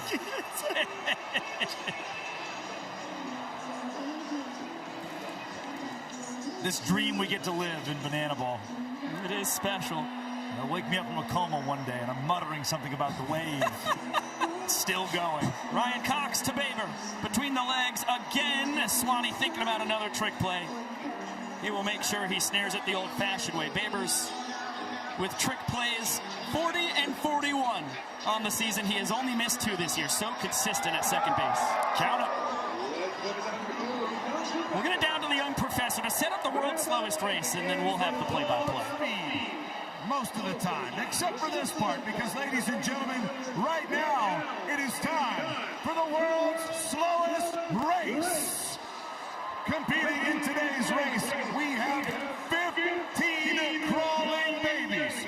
We have Olivia, Carter, Race, JJ Wyatt, Stella Mateo, Elsie Noah, Audrey Allison, Quincy McBenji, Riggs, and Landon. And they are going to be competing to see who is the fastest slow baby. Babies, let's get on your marks. Get set. Go! This is why we do it, folks. We have traveled across the country from Savannah, Georgia to Eugene, Oregon. Over 60,000 fans are with us to see these 15 babies compete in a race. And this may be a record number of babies, and what a strategy from Dirty Diaper to go backward. The only baby moving and going the wrong direction. My goodness. And here we go. Some movement on the line. That looks like t-shirt over hoodie and blue jeans. Some tears, but fighting through it. Oh, I've been there before. One hand in front of the other. The feet are following. Fight. Claw. Continuing to trudge along. Has no view of the finish. Just trying to peek through as the waterworks continues. But not a stop. No, Sisyphus-esque. That is greatness. All-time performance. Unbelievable stuff. Has to be a future Olympian. I can see it from here. Sam Bauman, what's going on? Guys, electric. They call it track down. What's the mindset? I saw emotions getting high there. Just a competitor. No need for words when you get the job done. Future athlete. Spot on, SB. It is not lost on me. That child cried for the duration of his 12 yards. But the second he felt mother's touch, the second he felt glory, victory, it was all dry eyes in the house. Cinema. Remarkable competition. The Ospreys got to watch as well. And a fastball cut on and missed by T.J. Reeves. Tristan Levesque out for his 3rd inning of relief. Earned the point for the Bananas in the 3rd. And then was not able to work around a trick play missed in the 4th. He got 2 outs. But then a 2-run homer from Reese Hampton walked off the inning. Both runs unearned against Levesque. That one got a piece of T.J. Reeves. But did it hit the knob of the bat first? That's the question. Right now he's talking with Casey Carlson, team trainer for the Party Animals. Ooh. This is the only time that the clock can stop in bananaball is for an injury. The 2-hour timer has been paused as we make sure that T.J. Reeves is okay. Head coach Mike Vivas out there as well. And Tristan Levesque going to check on him too. Looked like Vincent Chapman, pretty clearly motioned foul ball. Doesn't seem to be much protest out of the Party Animals dugout.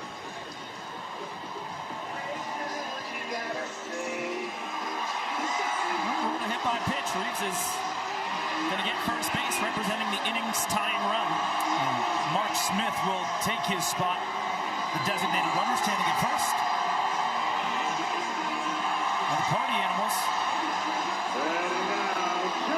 have hit more batters as the defensive team than anyone in the league. So this, a very rare opportunity at the plate for the Animals to benefit on their own.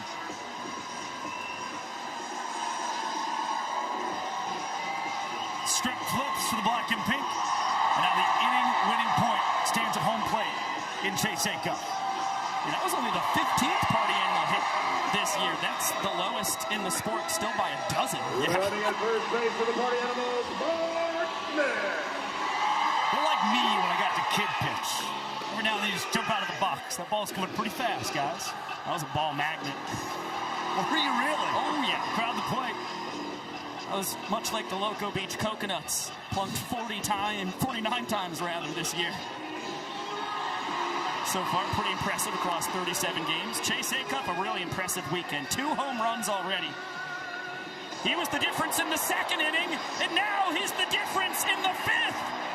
His 3rd long ball of the weekend. Acuff on fire. Party Animals lead 4-1.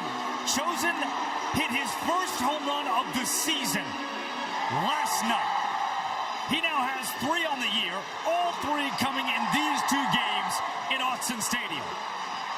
This is a guy who's at his best in Party Animal home games. A 387 average, nearly an OPS of 1,000 for this squad, and now has 3 home runs on the weekend for the boys in black and pink. The Party Animals, a great job responding after Ty Jackson went deep in the top half, and they net another point. And they needed a complete game today. They've gotten that through 5 innings, leading 4-1 and up 9-4 in the trick play category. Everything is clicking for a team that seems so out of sorts just 16 hours ago. And what's so cool seeing Chase Acuff playing at this level, he does it all with a smile. Beloved by teammates and opponents alike.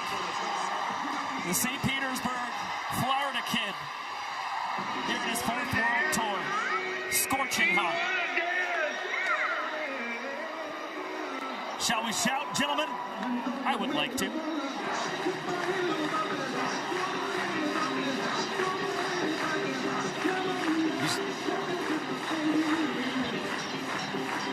This is a tradition here at the University of Oregon. Plays after the 3rd quarter of every football game. And the over 60,000 fans on hand here today to participate in this yesterday as well. It is just so cool to see them in their element. It is a joyous experience. You mentioned yesterday's game. Bronson Ballholm, Andy Cosgrove leading the way. It was such a special moment for the 60,000 here.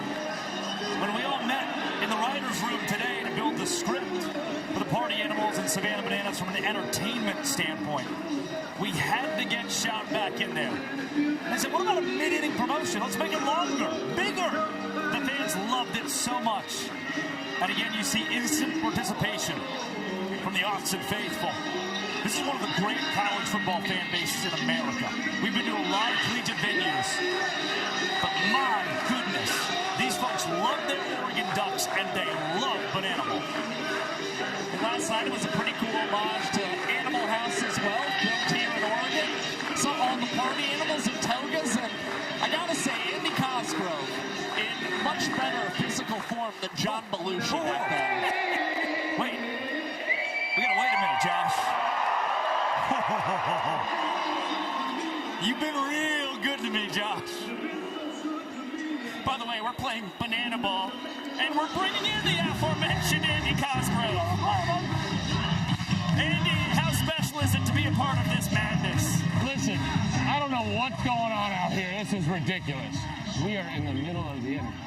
Oh, it's getting a little bit softer now, guys. Guys, we're getting softer right now. We are a little bit softer. That's a strike. That pitch counts, absolutely. It counts for a strike. Okay. That's incredible from Delano in the split. Bill, not the first batter to be down in the splits for an AB in our sport. Good luck scoring this one, Josh.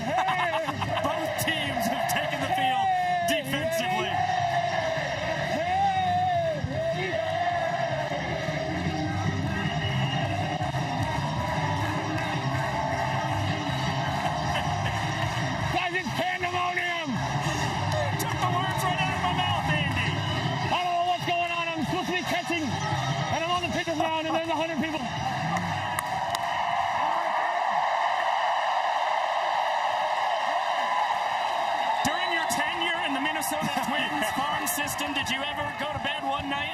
dream of playing in a football stadium with 60,000 fans and dancing with your opponent? Yeah, no, I pretty much thought that was going to happen. I had planned on that for years. It's been a couple decades, actually, that I've been thinking that was going to go down, so good to see it come to fruition. Oh, my God, Billy Ball Games, I'm so sorry.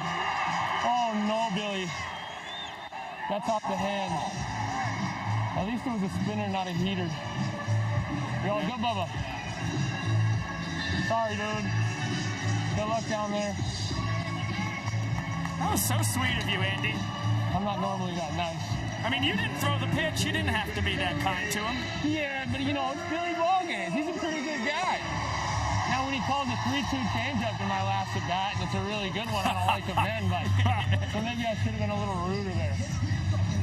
All right, runner on first. Is that Cinco? Okay. He's going to run, I think. That's a cutter in. Hasn't tried to steal a base this weekend. He's got to be hungry for one. I think he is. Delano's not the fastest to the plate, so I think he's going to get a green light. But I might get him, boys. Just be ready for it. That's a really good pitch. Better swing by Jackson there. Cutter down and in. Gets the barrel to it. It's pretty impressive. All right, now we got to play ball. Yeah, how about that? So Leroy plunked Jackson Olsen, his second hit of the weekend. He's now 2 for 4 in Eugene. And to the top of the order, you've got David Ray Meadows. Yeah, here's the deal about David Ray Meadows. We don't really want to see him at the plate ever. So this is not the situation where it's looking good. That's a strike, though. Now here, watch this, boys. Watch this. I think I'm gonna pick off Jackson right now for a place. Oh no, Viral, I think shut him down. Oh, come on, Swanee, go. No, Swanee, get over there, Swanee. So remember, Bill called this during his mic'd up earlier in the game against TJ Reeves at first base. Kaz wants it too. Oh no, Viral's looking at me. Yeah, he is. Oh, I do it anyways. Swanee, go. Swanee, break. Oh, another line. Oh, I was ready for it. It's set up Look, perfect. and Jackson knows. Well, they know now, He's in danger. Okay, we got a 0-2 count. We got to be good here. I like this one. Execute, Delano. Here we go. Be good. Throw your best. That's really good. That's really good, Garrett Delano. That's my cowboy. Where's that at, bro? Well, it's definitely in the middle. Vince is wondering where it's at. I got that as a strike all day long. It's not as good as you could throw it. Boom, baby. All right. One down for you here. Kaz, what's it like? You're not back home per se, but to be in the Pacific Northwest, this air, the trees, come on. You know, this is how I was born. You know what I mean? I'm living this world. Everyone. Oh no! Oh yeah! Give me two! Got him! And we will see ya! Double play for the good guys. Andy, you're a pro's pro. It's an honor to work with you every weekend. I love you. It's been a pleasure, gentlemen. Great job. Don't swear. I'm live. All right. Thank you, Andy. Good job on the play by Andy. Animals hold off the Bananas. Here at the top of the 6th, it's Bananaball on ABC.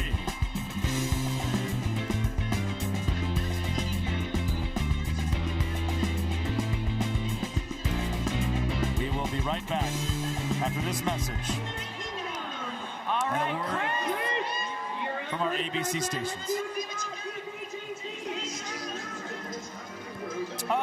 Gentlemen, with the YouTube chat awaiting. Yes, let's talk showman. Your showman of the game. I would like the guy who, I want Acuff. I want Acuff. 2 home runs, 2 trick plays. Yep. Though Swan, if we gave Showman for the first 2 innings, I would like Jason Swan, please. Agree. By the way, you read the minds. I said, by the way, to set up, happy birthday to our moderator, Katrissa Ballet. Happy birthday. Legend of BTV. Wow, and the Osprey's flying around in Katrissa's honor. Oh, that's cool. Those wings are something else. I'm sorry. Sorry, YouTube chat, that we're showing you this guy sing instead. Is that the adult? It's got to be the adult. I don't think the adolescent is out of the nest yet. Well, yeah, there you can see the Ospreys in the nest. There's one flying above the scoreboard, right? That's a pretty big osprey in the nest, Biko. I mean, they're oh yeah, you got it now. Yep, we're there. It's behind the scoreboard, so it's kind of disappeared. I'm sorry. Beautiful shot. Yeah. You'll have to join us in Eugene next time. I really hope we come back here, man. I need it. Yeah. I need this once a year. The upper 60s in late June, 68, 69 degrees today. That's awesome.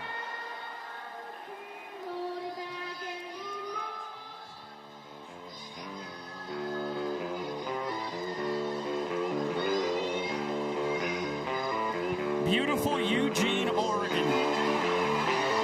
Hitting bananaball for the first time ever. The Beaver State, the 40th state ever to have the greatest show in sports played in its boundaries. The big Douglas Firs, which is what they called me in high school. The Ospreys. Look upon us. Majesty. I'm going to get all up in those mountains. Look how big tomorrow. those sticks are. And that bird built that nest. It's a serious nest. Who is cuter, gentlemen? The Ospreys or Tanner? I don't want to get in trouble here. I love 10 seconds on the clock. I'm going to take Tanner. I'm taking the Ospreys. Okay. We're split here, Drake. Can you be the decider? I have always loved birds. Notably. But Tanner, ever since he got a girlfriend, he's got this gleam about him. Give me Tanner Thomas. Tanner taking Thomas. You know that heart and soul. Yep. Formerly Tanner Tinder Thomas, social media superstar for the Party Animals, swinging a heck of a stick here in his 5th World Tour as well. He's out ahead of that one, count even at 2-2. Struck out his first time, but hitting .310, pacing his Party Animals with 7 long balls. Former Virginia Tech Hokie and a collegiate Savannah Banana, summers of 2018 and 19. That's the real question, the Hokie or the Osprey? I'm still on the Osprey as Thomas is down swinging. 4th K for Levesque in relief. Yet he's challenged Tanner with that heater both times and come away successful.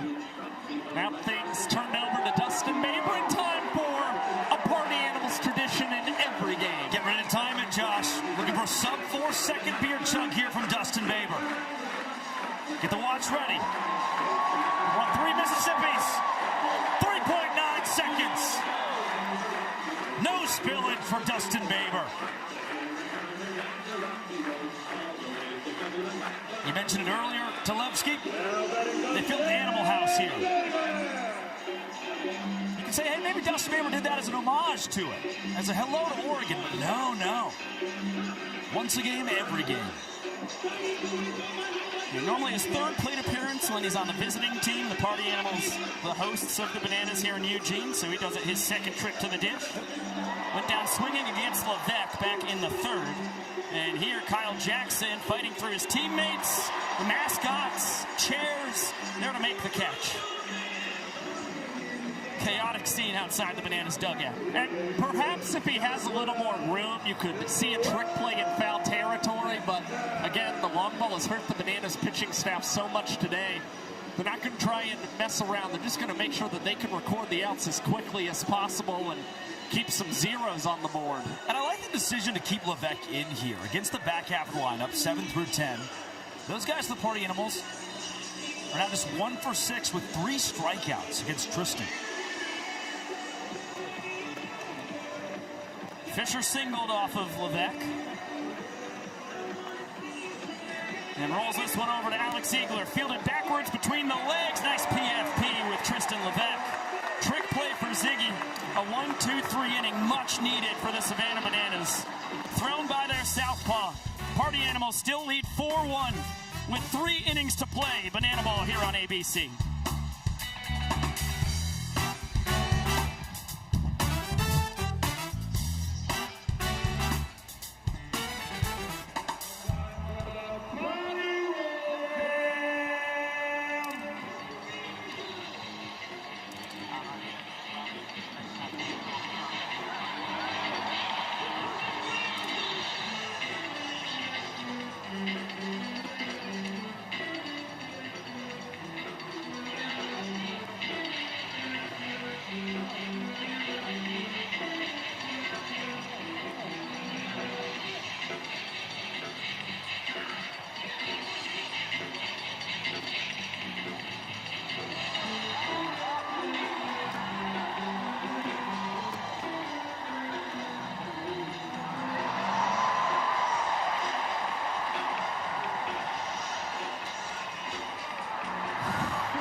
treat this promotion is. You two, oh, golly.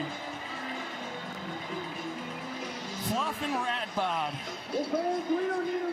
What a combination. So I'm going to ask everybody celebrating a birthday this year to please stand if you're able. Once again, if you're celebrating a birthday this year, please stand. Panda, I believe you have something for them to watch.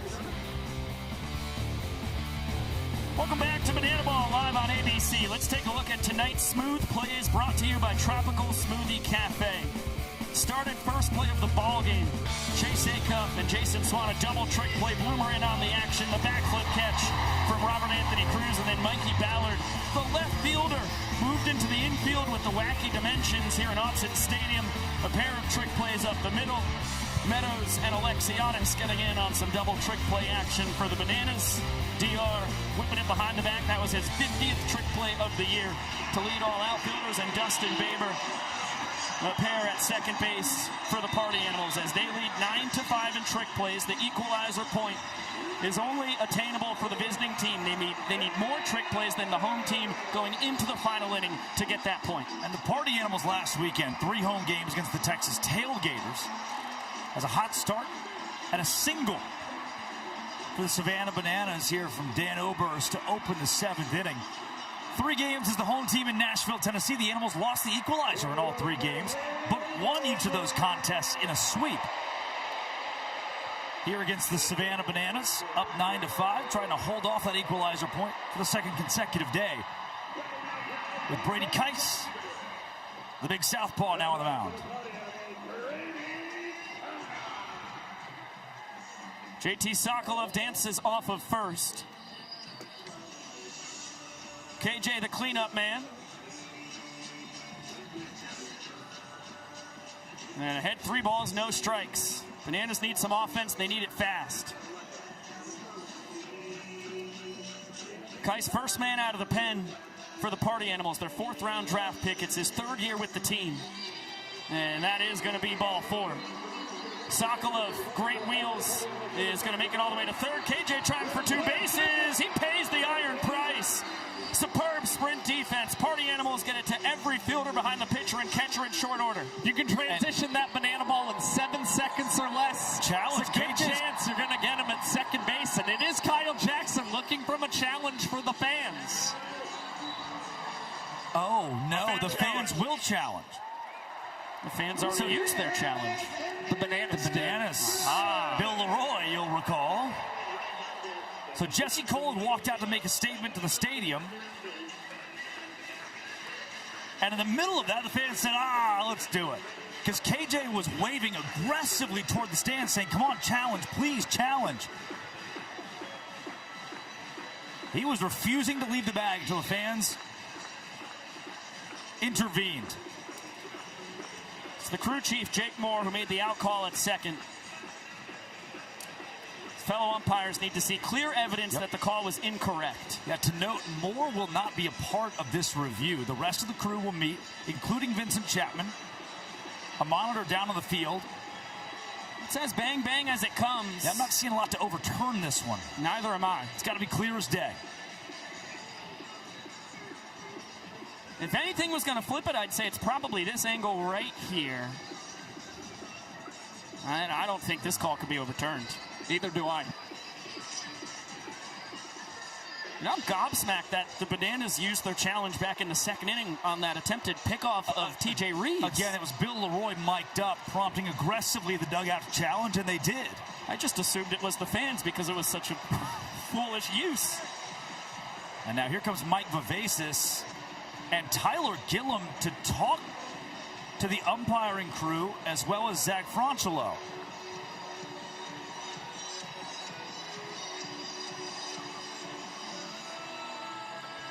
Unsure what that conference could be discussing. We've yet to see a call. The call is confirmed. Not sure why there had to be a discussion beforehand. Now Jesse Cole is on the field. Vincent saying something about who challenged that play. Confusion abounds here.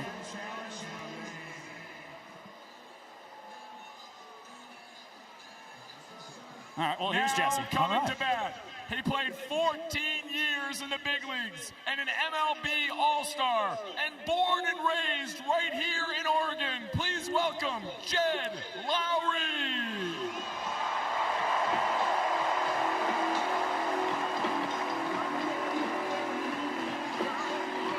The pride of Salem, Oregon. An hour up the road from us here in Eugene. 14-year Major League Baseball career. The majority split between the Oakland A's and Boston Red Sox. The switch-hitting infielder will swing it righty against Brady Keiss. Infield in, 1 out, way out in front of the fastball. Yeah, not only a great Major League playing career, but it was a Pac-12 Triple Crown winner. Back in 2004, he was also named the Player of the Year. Lowry lining this one off the 50-foot net. And that's not only a base knock, but a run batted in for the former All-Star with the Athletics. And Lowry said pregame, I'm hungry for a lefty. I hope when I get in that box, it's a lefty that I face, because I'll eat his lunch. Lunch? Consider yourself eaten. And that is the night for Brady Keiss.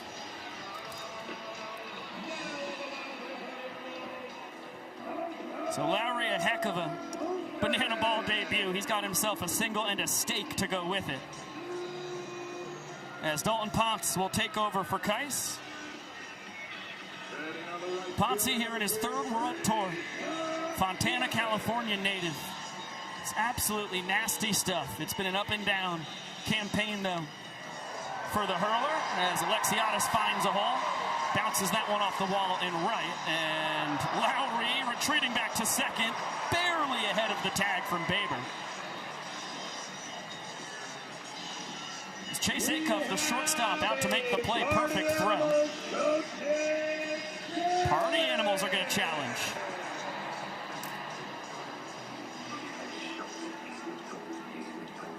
Tell you what, from the naked eye, 50-yard line, I thought Jed Lowry was out.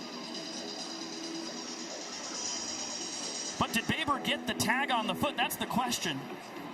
Oof. It was there ahead of time, but you can't see it make contact with Lowry. There's nothing clear to indicate that glove is on foot. If anything, it may have clipped the yellow pant leg, but that's not going to be clear enough to see here.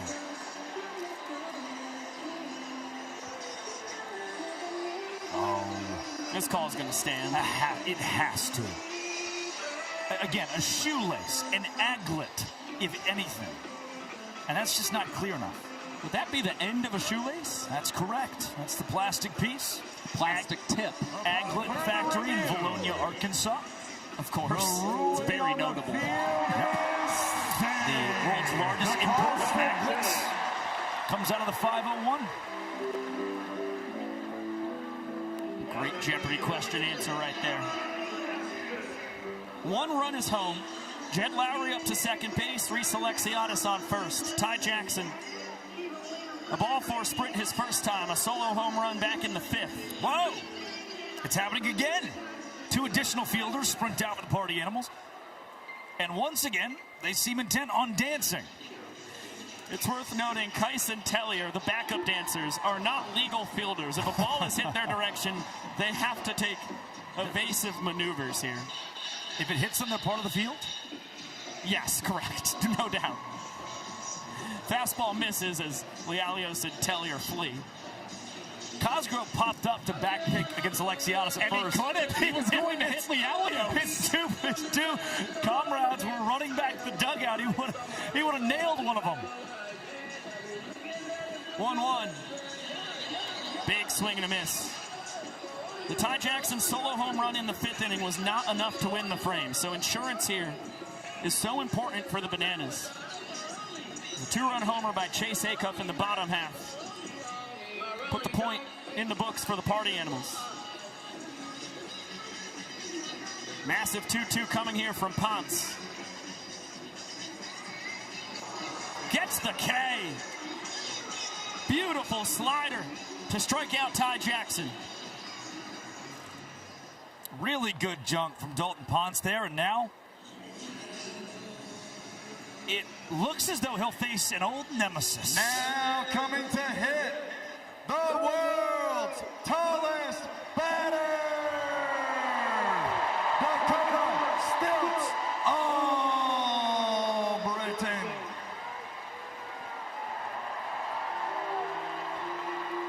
And not only will Stilts come to the plate, but he'll enter via a specialty walk-up. A rare moment from the bananaball legend here in his 6th bananaball world tour. Out of the small town of Ellaville, Georgia. Credit to Ian Schrift, who is videoing this, holding the camera as high in the air as possible.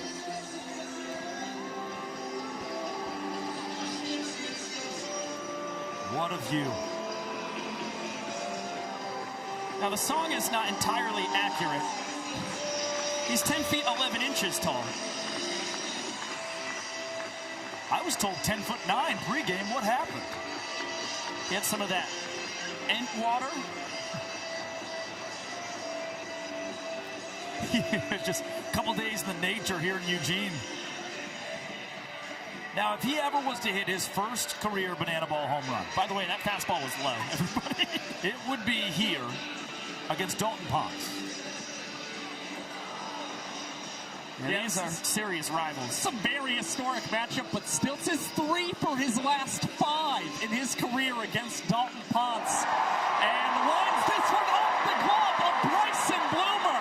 He came corral it, they throw it across the diamond, and Stilts able to hustle it safely. And Ponce can't believe it. He is the Dalton Ponce killer. You go from striking out Ty Jackson, who had a home run earlier in this game, had yet to be retired, to giving up a rope single to Dakota Stilts Albritton. Stilts now 4 for his last 6 against Ponce. Ryan Cox will have to run out and pinch run. You can reinsert back into the spot. See who was the man pinch hit for. Got a little Stilts barrel there, Biko Drake.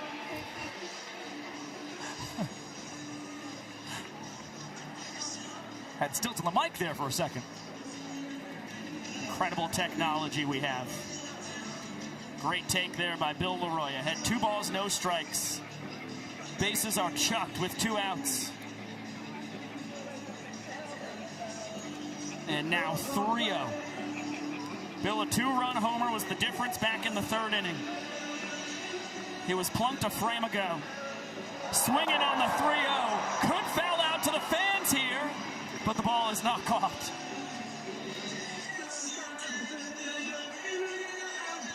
Man, this place is packed, too. Not a soul has left. Another dangerous pitch here for Ponce. 3-1 to Leroy, who has 2 homers this weekend. And he will earn the ball for sprint. Heater just barely misses high. Jed Lowry will score. Alexiadis on his heels. Cox will go first to 3rd. 2 more runs driven in for the Nanners captain. Yeah, this is now a lot of breathing room for the Bananas as they'll go into the bottom half of the inning. And quite the series for Bill Leroy. Now 5 runs batted in across these 2 games in Eugene.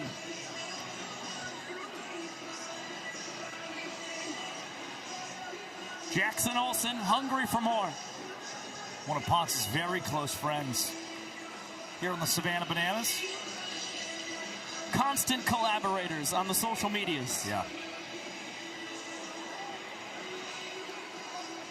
Wilson quickly behind 0-2. Singled his last trip.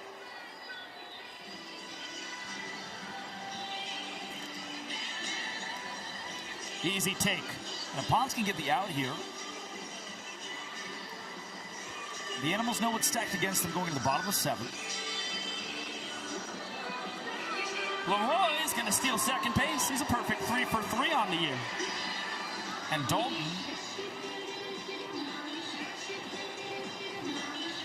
could do it with 1 more strike.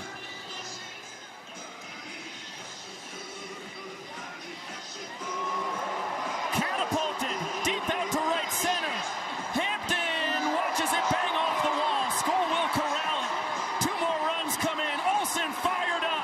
with a 2-run stand-up double. It's a 5-run 7th inning for the Bananas. Have yourself a weekend, Jackson Olsen. 3rd hit, and now he's got a single, a home run, and a double in this series for the Bananas. 5 on the board for this squad in the 7th. He did not start yesterday's game. Came into that 10 hole and excelled. And this feels like one of those prove-it weekends for a guy who's been in a slump in 2026, and he has absolutely proven it.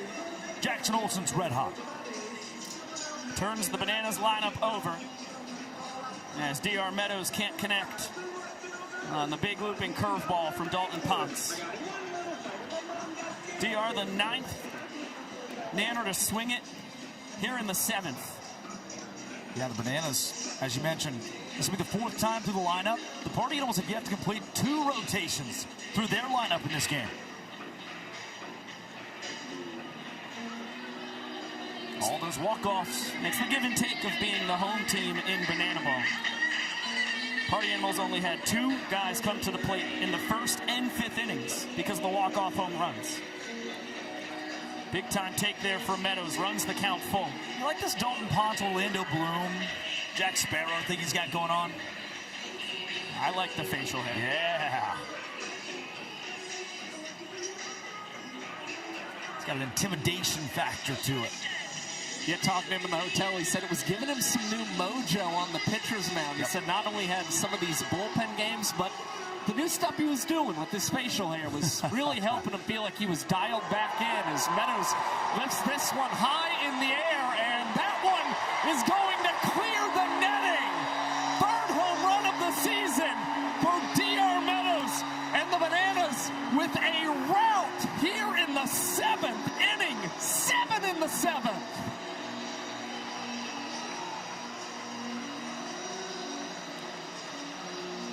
This is the beauty of bananaball.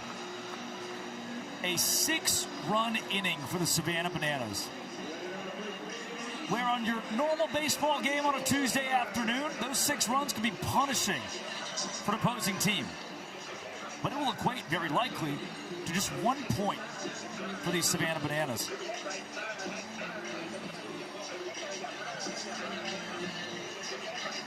Nanners have batted around. Max Young Goldberg 0 for 3 on the afternoon. A sword down on 3 pitches. 7 runs it is. Misspoke there. The Bananas well in control of the 7th inning. Trying to turn that into their 2nd point. It would take an all-time rally from the Party Animals to deny the Nanners this 2nd point.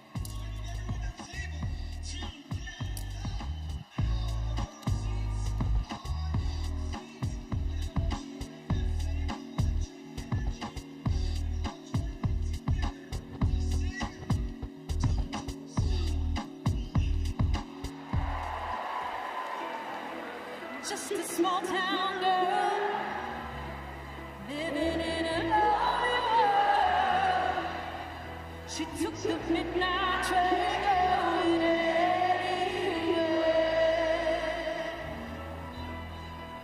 Just a city boy, born and raised. He took the midnight train going anywhere.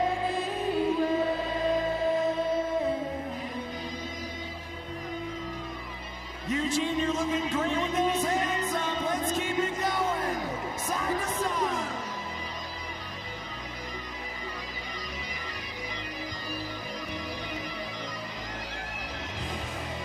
I seen her in a smoky room.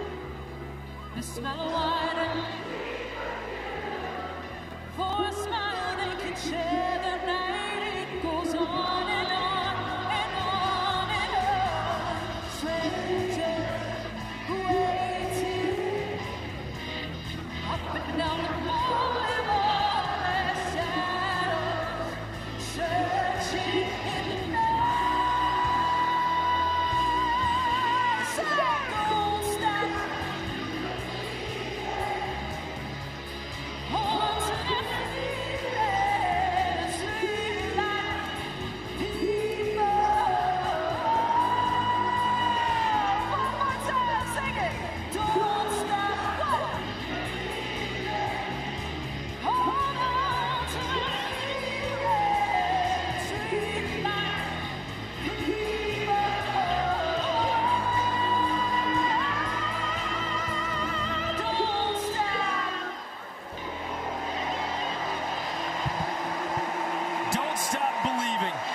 It is a Party Animals home game and headline show in front of 60,000 at Autzen Stadium. And a crowd that showed up in the yellow has turned pink as Tyler Gillum is on the field. And the #1 draft pick in the Women's Professional Baseball League, Kelsey Whitmore. He welcomes Kelsey Whitmore to the field.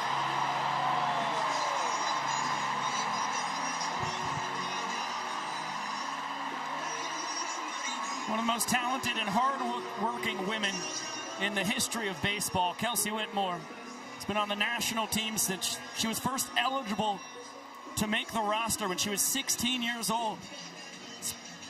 Won a silver medal in Japan, has won gold in Toronto, just made the USA national team once again 2 weeks ago.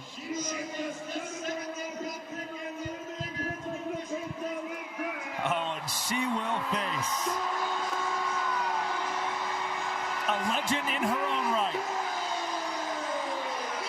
Ashton Lansdell.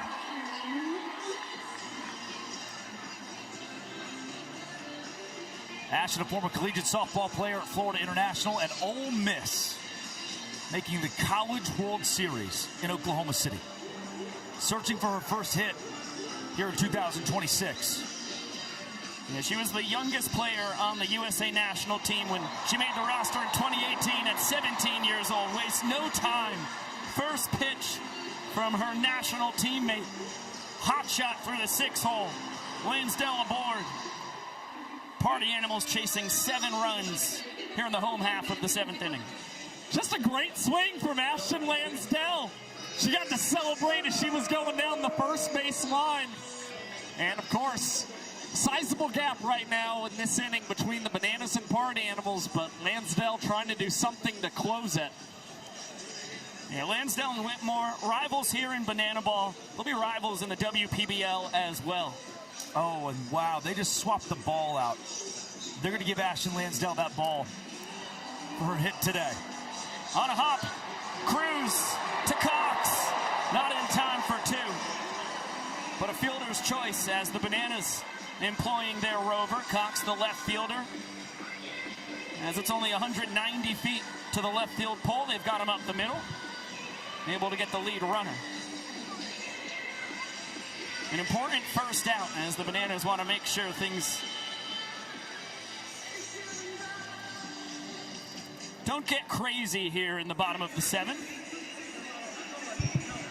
Although this certainly qualifies as some kind of crazy. Bishop Bo. John Howard Bobo. Entertainment player for the Party Animals in 2026. Who's become quite the fielder, too. We've seen Mike Levasis, the head coach of the Party Animals, utilize him as the designated fielder in the outfield. And now Bobo is utilizing the Party Starters, the official dance troupe of the Animals, with a specialty walk-up. This was planned for Nashville last weekend, so the team rehearsed it a week ago. And due to time constraints in that game, it didn't make it into the final script. Here's your consolation prize, 60,000 folks live at a national audience on ABC for John Howard Bobo. Originally from Atlanta, moved to Las Vegas when he was 10 years old. And this past spring at the University of the Pacific, hit 306. This guy has no slouch with the bat in his hands. He was all West Coast Conference honorable mention. Again, entertainment player. Each Bananaball team has a couple of those guys on their roster. But he has forced himself into usage for the Party Animals, namely in the field. We got into the sport because he's a phenomenally talented rapper. But he can play ball, and that is so important when it comes to being a professional Bananaball player, obviously. Was already picked up his first hit, hasn't run batted in on his ledger this season as well. It's just a matter of trying to find time to get consistently in that lineup as he laces that one foul down the third base line. Whitmore ahead 0-2. She's got a 5-pitch mix. 4-seam sinker, changeup, curveball, slider.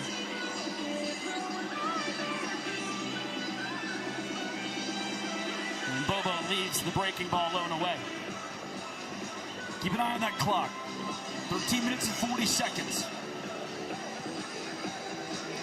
We've got to get through the bottom of the 7th here as well as the entire 8th inning for us to get to the 9th. No new inning can begin if the clock hits 0 prior to the 9th. From 0-2 to 3-2. Skoll leading off first. Payoff pitch. There goes Jake Skoll. It bounces in there. Bobo earns the sprint. And Skoll somehow avoids the Bananas and the ball four sprint defense there. Chasing 7 runs. No reason to get crazy. He will stop at third. Very productive pinch hit plate appearance there from Bobo.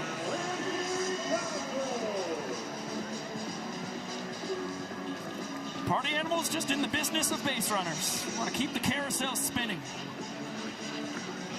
Andy Cosgrove, a bouncer. Cox between the legs. There is one. Olsen to first. Double play. Ryan Cox has the trick play. The Bananas claim their second point. They trail 4-2 through 7 innings. And that's great for this game. There was almost no way the Party Animals would rally back in the 7th inning. Get you to the 8th with a hair above 12 minutes remaining on the clock. Party Animals and Bananas trying to fight to get to the 9th inning. That becoming the final inning would give these fans an opportunity to reset, understand the deficit for the Savannah Bananas. As we now know, they will be at a deficit, either 4-2 or 4-3 going into the 9th, barring a trick play miracle with that equalizer point. The next Savannah Bananas game will be another football stadium. How about Knick in Iowa City, Iowa, at the University of Iowa. That is going to be a special 2-game series against the Firefighters. Yeah, Kinnick Stadium, a place where they wave the hospital just shades away from the playing surface. Yeah, it's going to be a powerful weekend for the Bananas and Firefighters involved. And I know those Bananas are going to be looking for a little bit of revenge after the Firefighters came away with the sweep against them in Lincoln. And that included the 3rd largest game in bananaball history in Memorial Stadium. Over 85,000 fans saw Eric Jones Jr. walk-off home run take the series sweep from the Bananas. Got a quick look at the numbers for Peter Holden here in his 3rd Bananaball World Tour. Crafty southpaw. It's been a rocky road as of late. He's allowed an earned run in 6 out of his last 7 times on the mound. But hitters on his team from live at-bats, opponents say he is as nasty as they come in the sport. He's all arms and legs, 6'5" southpaw, and the changeup is as good a pitch as anybody has here in Bananaball. Dan Oberst has told me so on the subway in New York. He said Peter Holden's got junk. That guy is tough to hit against. Look out! Wow, that was spooky.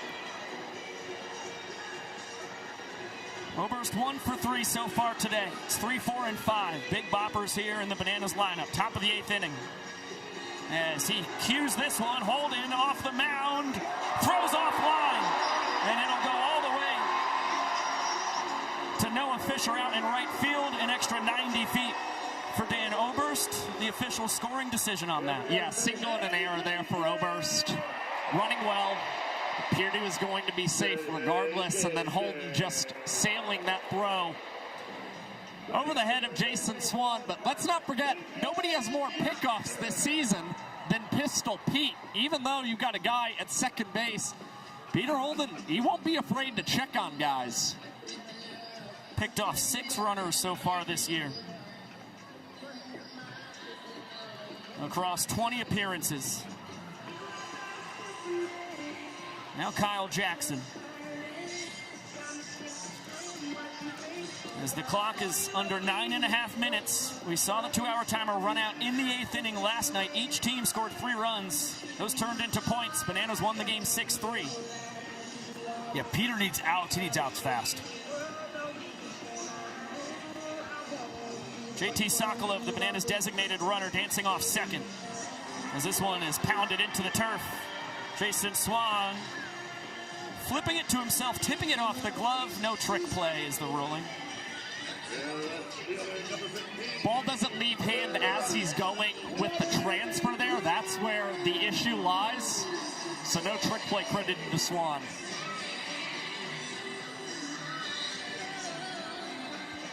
Robert Anthony Cruz with Sokolov leading off third and just one out.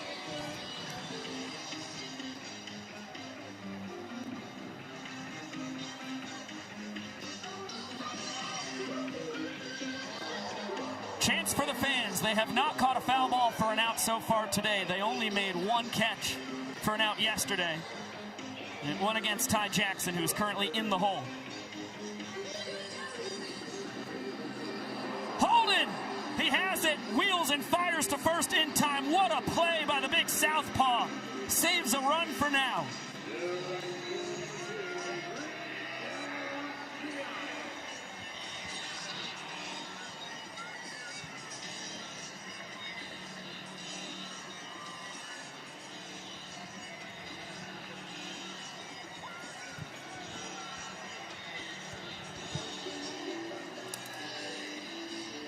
Reese Alexiadis trying to give his Bananas a chance at another point. Ahead of ball and no strikes. Singled his last time. Couple ground outs before that. One to third, one to second. Homered last night. His 9th career long ball in a football stadium. The leader in banana ball history in that department. Homered in all 4 football stadiums that hosted banana ball a year ago.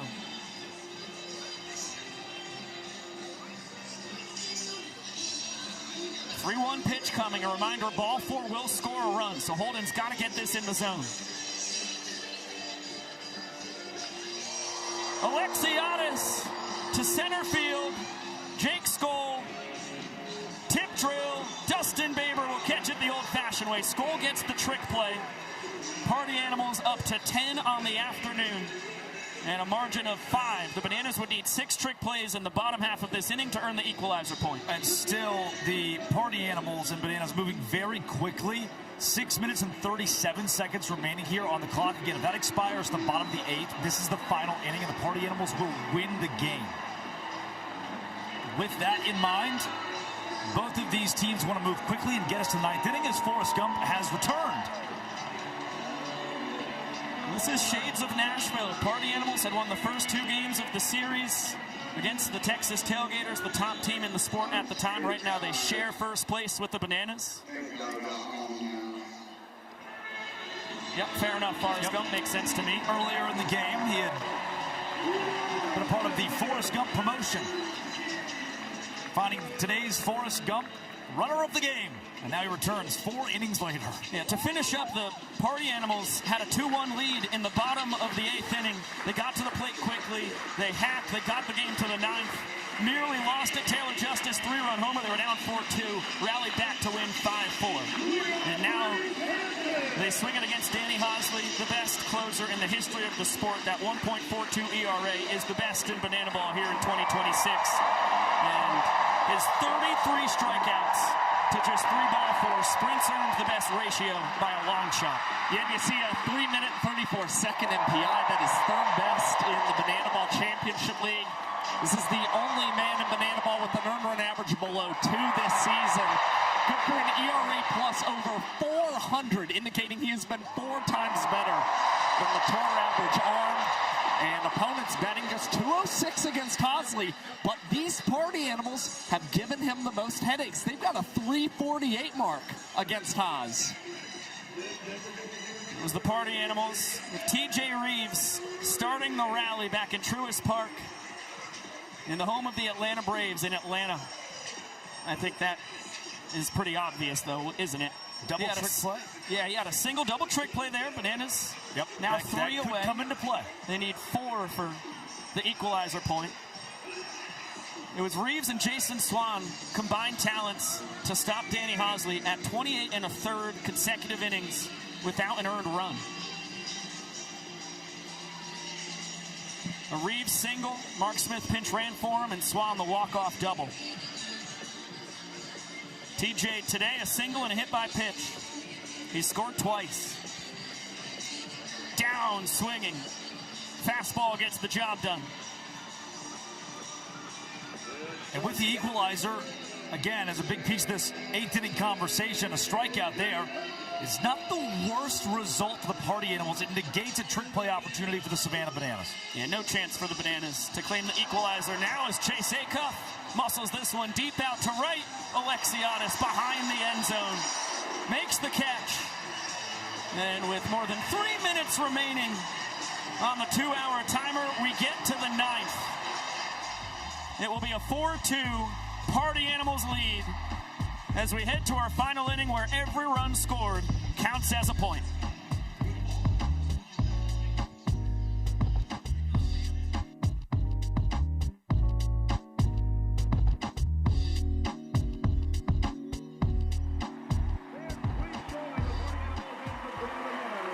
As we honor the men and women who serve this great nation, as we celebrate our hometown heroes of the game.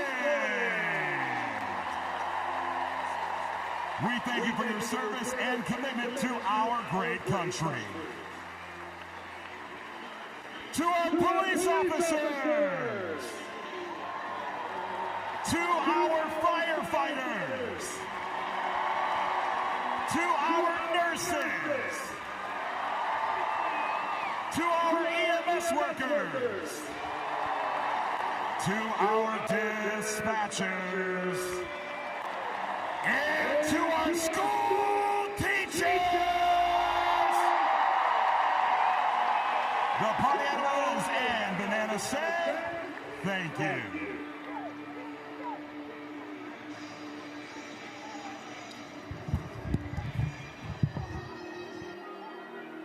The sound of the bells means it's time to take a look up at the scoreboard. At the completion of 8 innings, the Party Animals lead the game 4-2. Now, the equalizer point does not come into play with the Party Animals having more trick plays than the Bananas, which means we head to the final inning 4-2. The Bananas have to score twice to send us to the bottom half of the inning. Eugene, Oregon, your energy has been impeccable all day long, but I know you're not done yet because I need to feel you right there.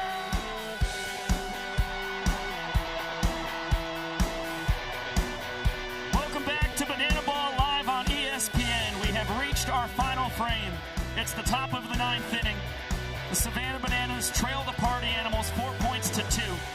And as you can see, all runs scored in the final inning in Bananaball count as a point. And it looks like Derek Klena is about to sing us to the last inning of the weekend here in Eugene. How's it going, Eugene? Let's go, last inning. We're going to need your help in this one. Can we get our hands together? Yeah! I messed up tonight. I lost another fight.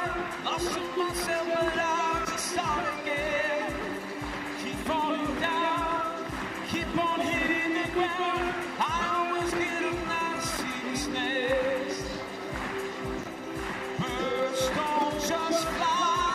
They fall down and get up.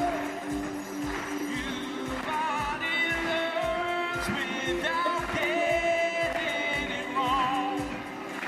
I won't give up, no, I won't give in till I reach the end and then I start again. No, I won't believe. I want to try everything. I want to try even though I fail. I keep on making those new mistakes. I keep on making it every day. Those new mistakes. I won't give up, no, I won't give in till I reach the end and then I'll start again. No, I won't believe. I want to try everything. I want to try even though I can fail. Try everything. Let's go! Try everything.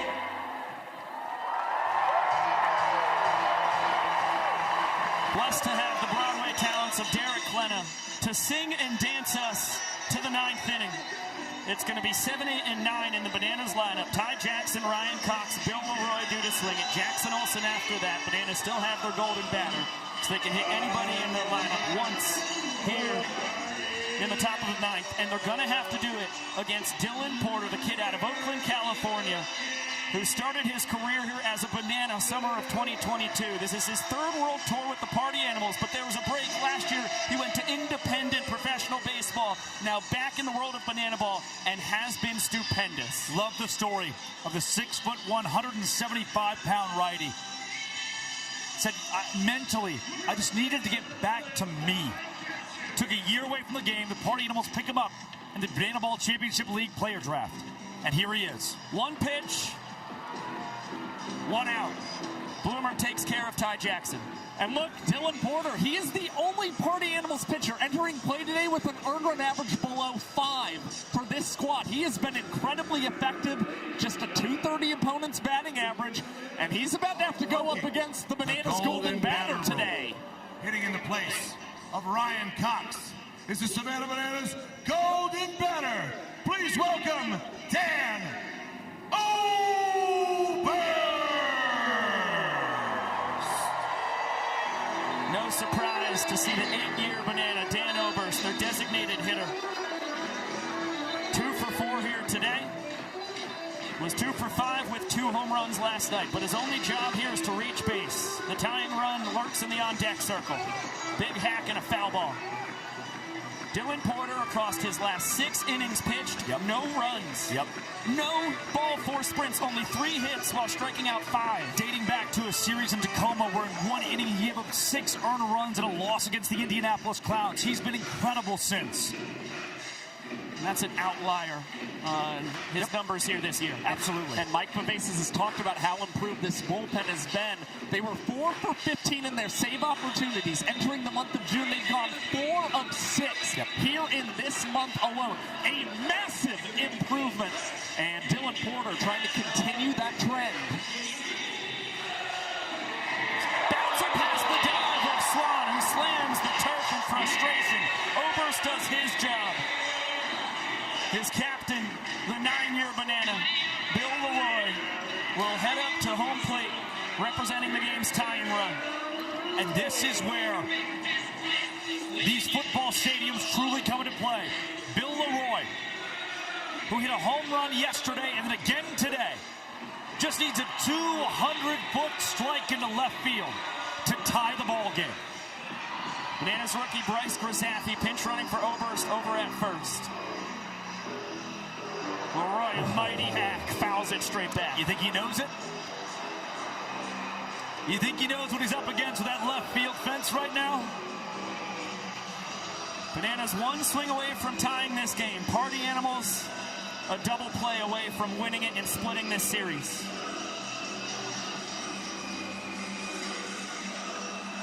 That's a drive!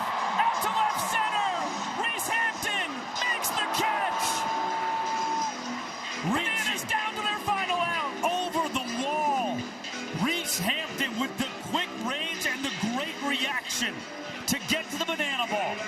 He didn't look panicked whatsoever. The dimension of Autzen Stadium just able to hold in that banana ball.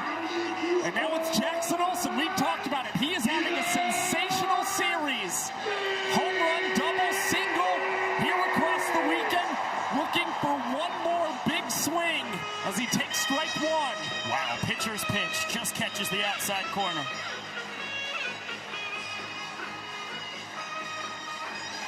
Porter sits 90 to 93 with the fastball. He can touch 95. It's high spin rate. It is very tough to barrel. He's got a curveball, slider, and changeup in his back pocket to boot. Olsen tries to hold up. Did he go? No. Third base umpire Dale Wilson said it was a check swing. 60,000 on their feet here at Autzen Stadium. Not a soul has left this complex. The pressure has culminated. Popped up, chance for the fans. No catch. But the Bananas down to their final strike. 2-2 with 2 down, and the tying run at the plate. Dylan Porter to Jackson Olsen with the series on the line. Ball 3.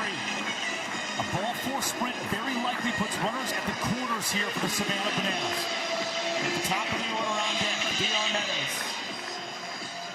Payoff pitch. Swing and a miss! Dylan Porter strikes out Jackson Olsen, and the Party Animals split the series here in Eugene, Oregon. The boys in black and pink win their own headline game in a football stadium for the first time in their history. And they look right at Dylan Porter's shirt and say, "Give me that. I want that." And it's just like yesterday, the Bananas, the better team when it came to home runs. The Party Animals with 4 of 7 in today's game. And the pitching able to back the offense throughout the day. A great start from Garrett Delano, and Dylan Porter able to slam that door to get the Party Animals a pretty crucial split. 7 save opportunities now in the month of June. As we close it and head to July, 5 saves for the Animals. If they're going to win the back half of the 2026 Bananaball World Tour, it's going to come off the back of a much better bullpen. That's an example of how improved these guys are. And it's Jake Stoll, Reese Hampton, Andy Cosgrove. What they have talked about this season is they're playing great ball. They feel like this team is playing so much like the team that won the Tour Championship a season ago. But the one thing they've continued to harp on, we haven't come through in the 9th inning of play. All of a sudden, they are doing that, and they win yet another game here in the month of June. A strong way to close out their best month this season. They let the boys dance. And now the founder, Fans First Entertainment, Jesse Cole.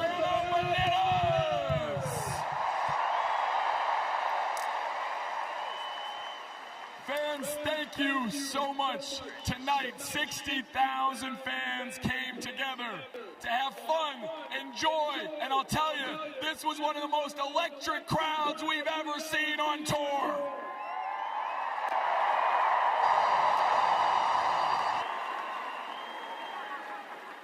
I don't know about you guys, but I think sometime soon we should come back to Oregon.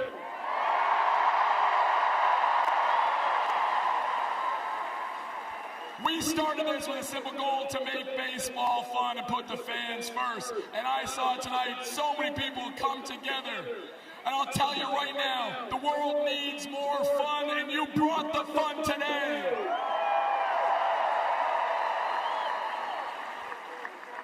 These guys compete on the field, but you can see they're brothers. We understand why we're here and what it's all about. And we're going to have the leader of the Party Animals break us down here and call it a day. Eugene, you guys make dreams come true. So thank you. Please give yourselves a huge round of applause.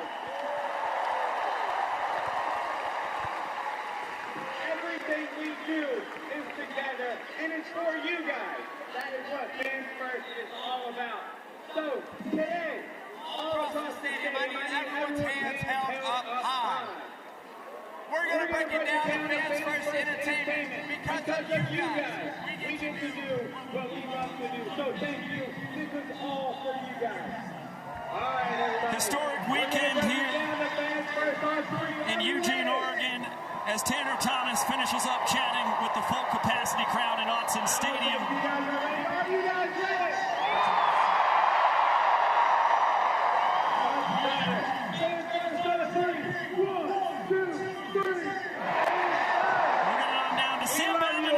Cole. Yeah, guys, you timed it perfectly. I don't think Jesse would have been able to say anything before we got Fans First in there. Jesse, I'll start where you finished.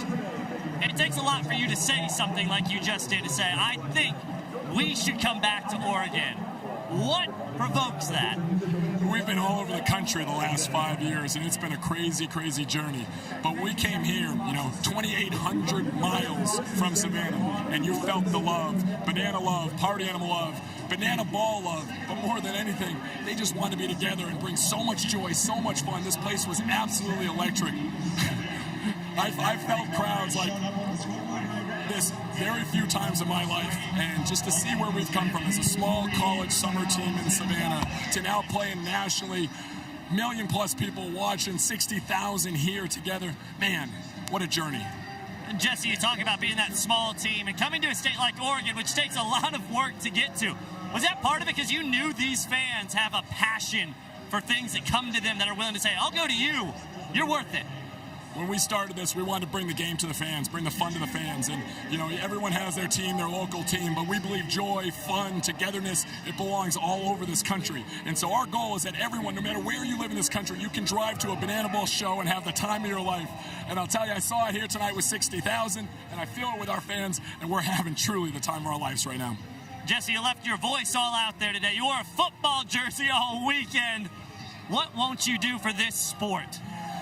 It's not just me, it's everyone in this organization. We will empty the tank every day for our fans. The only reason we're here is because of our fans. And so we know why we're here. We'll keep working every day. I am, yes, completely winded. I've lost my voice, but it was worth it. And it is worth it every single day because of these people. I am so grateful, and we're just getting started. Just getting started, guys. Let's let Jesse rest his voice for at least a couple days. What do you say? Thank you very much, SB. What a weekend here in Eugene, Oregon. Back-to-back crowds of over 60,000 fans. The first ever Party Animals headlining series in a football stadium. Could not have picked a better place nor a better fan base to get it done. And Chase Acuff and company able to earn a hard-fought series split here this afternoon. Just saw the two head coaches of these squads who understand it's more than a result of a game. It's about the growth of the sport of bananaball. And you saw that both in person today and on ABC with a national TV audience. And Chase Acuff was a star in front of that TV audience. A couple of home runs. And man, what a defensive anchor he has been for the Party Animals in 2026 after he missed the back half of 2025 with a broken leg. Yeah, literally this time last year we saw Chase Acuff. His season came to an end because fouled the ball off of his shin, had to miss the rest of that season. And now he provided in a big way throughout this weekend. 3 home runs for the boys in black and pink. He has led the way for them in trick plays. He has not been phased one bit in his return season here in 2026 and just continues to add on to what may very well be an all-star campaign. Known for his wizardry with the glove, the bat just gets better and better every year he is in the sport of bananaball. The impressive performance from Acuff as well as the Party Animals as they take it 4-2 here in Bananaball's ABC debut as we welcome you back inside with the statistical savant of Bananaball, Josh Tolebsky, and the voice of the Party Animals, Drake Toll. I am Biko Scala. Thank you again so much for spending your Sunday afternoon with us here in virtual Bananaland. Drake, your final thoughts after this historic weekend? Again, I know the results matter a ton to the players. They want to win, but win or lose for the Party Animals and Savannah Bananas, this was a weekend of growth in the sport of bananaball. Both these teams have a ton of respect for one another. The Party Animals and Bananas splitting is great for the game and great. It's a great product for 120,000 people, 120,000 real people, real human beings watch bananaball this weekend in Eugene, Oregon. That cannot be overstated. And understandably so with the wonky dimensions. Home runs galore in this series split. 17 across the weekend from both of these squads. And I'll tell you what, this series was awfully reminiscent of the Bananas playing the Firefighters in Seattle. We had loud crowds throughout those 2 games. This was no different. The fans in the Pacific Northwest just eat up bananaball, and the fans really brought it throughout this weekend. Can't wait to see what happens when these 2 teams clash again. But for now, they will go their separate ways. The Party Animals head to Midland, Texas for the July 4th weekend, while the Bananas will go to Iowa City, Iowa, and they will try and get back into that first place spot. The Bananas now a half game out of first place. The Party Animals within 2. Yep, it's been a pleasure to share the booth with you guys over the course of this year. The last time that we'll get an opportunity to call a game up here together in 2026, but what a weekend it was. The scenes were beautiful, and a win for the Party Animals to cap it off. The pleasure has truly been ours, Drake. For Mr. Toll, for Josh Tolebsky, for our guy down on the field, Sam Bauman, our crew back in Savannah, this broadcast directed by Chris Haynes, produced by Chad Reese. For the executive producer of BTV, Josh Richardson, I am Biko Scala, saying so long for now, and of course we will see you later.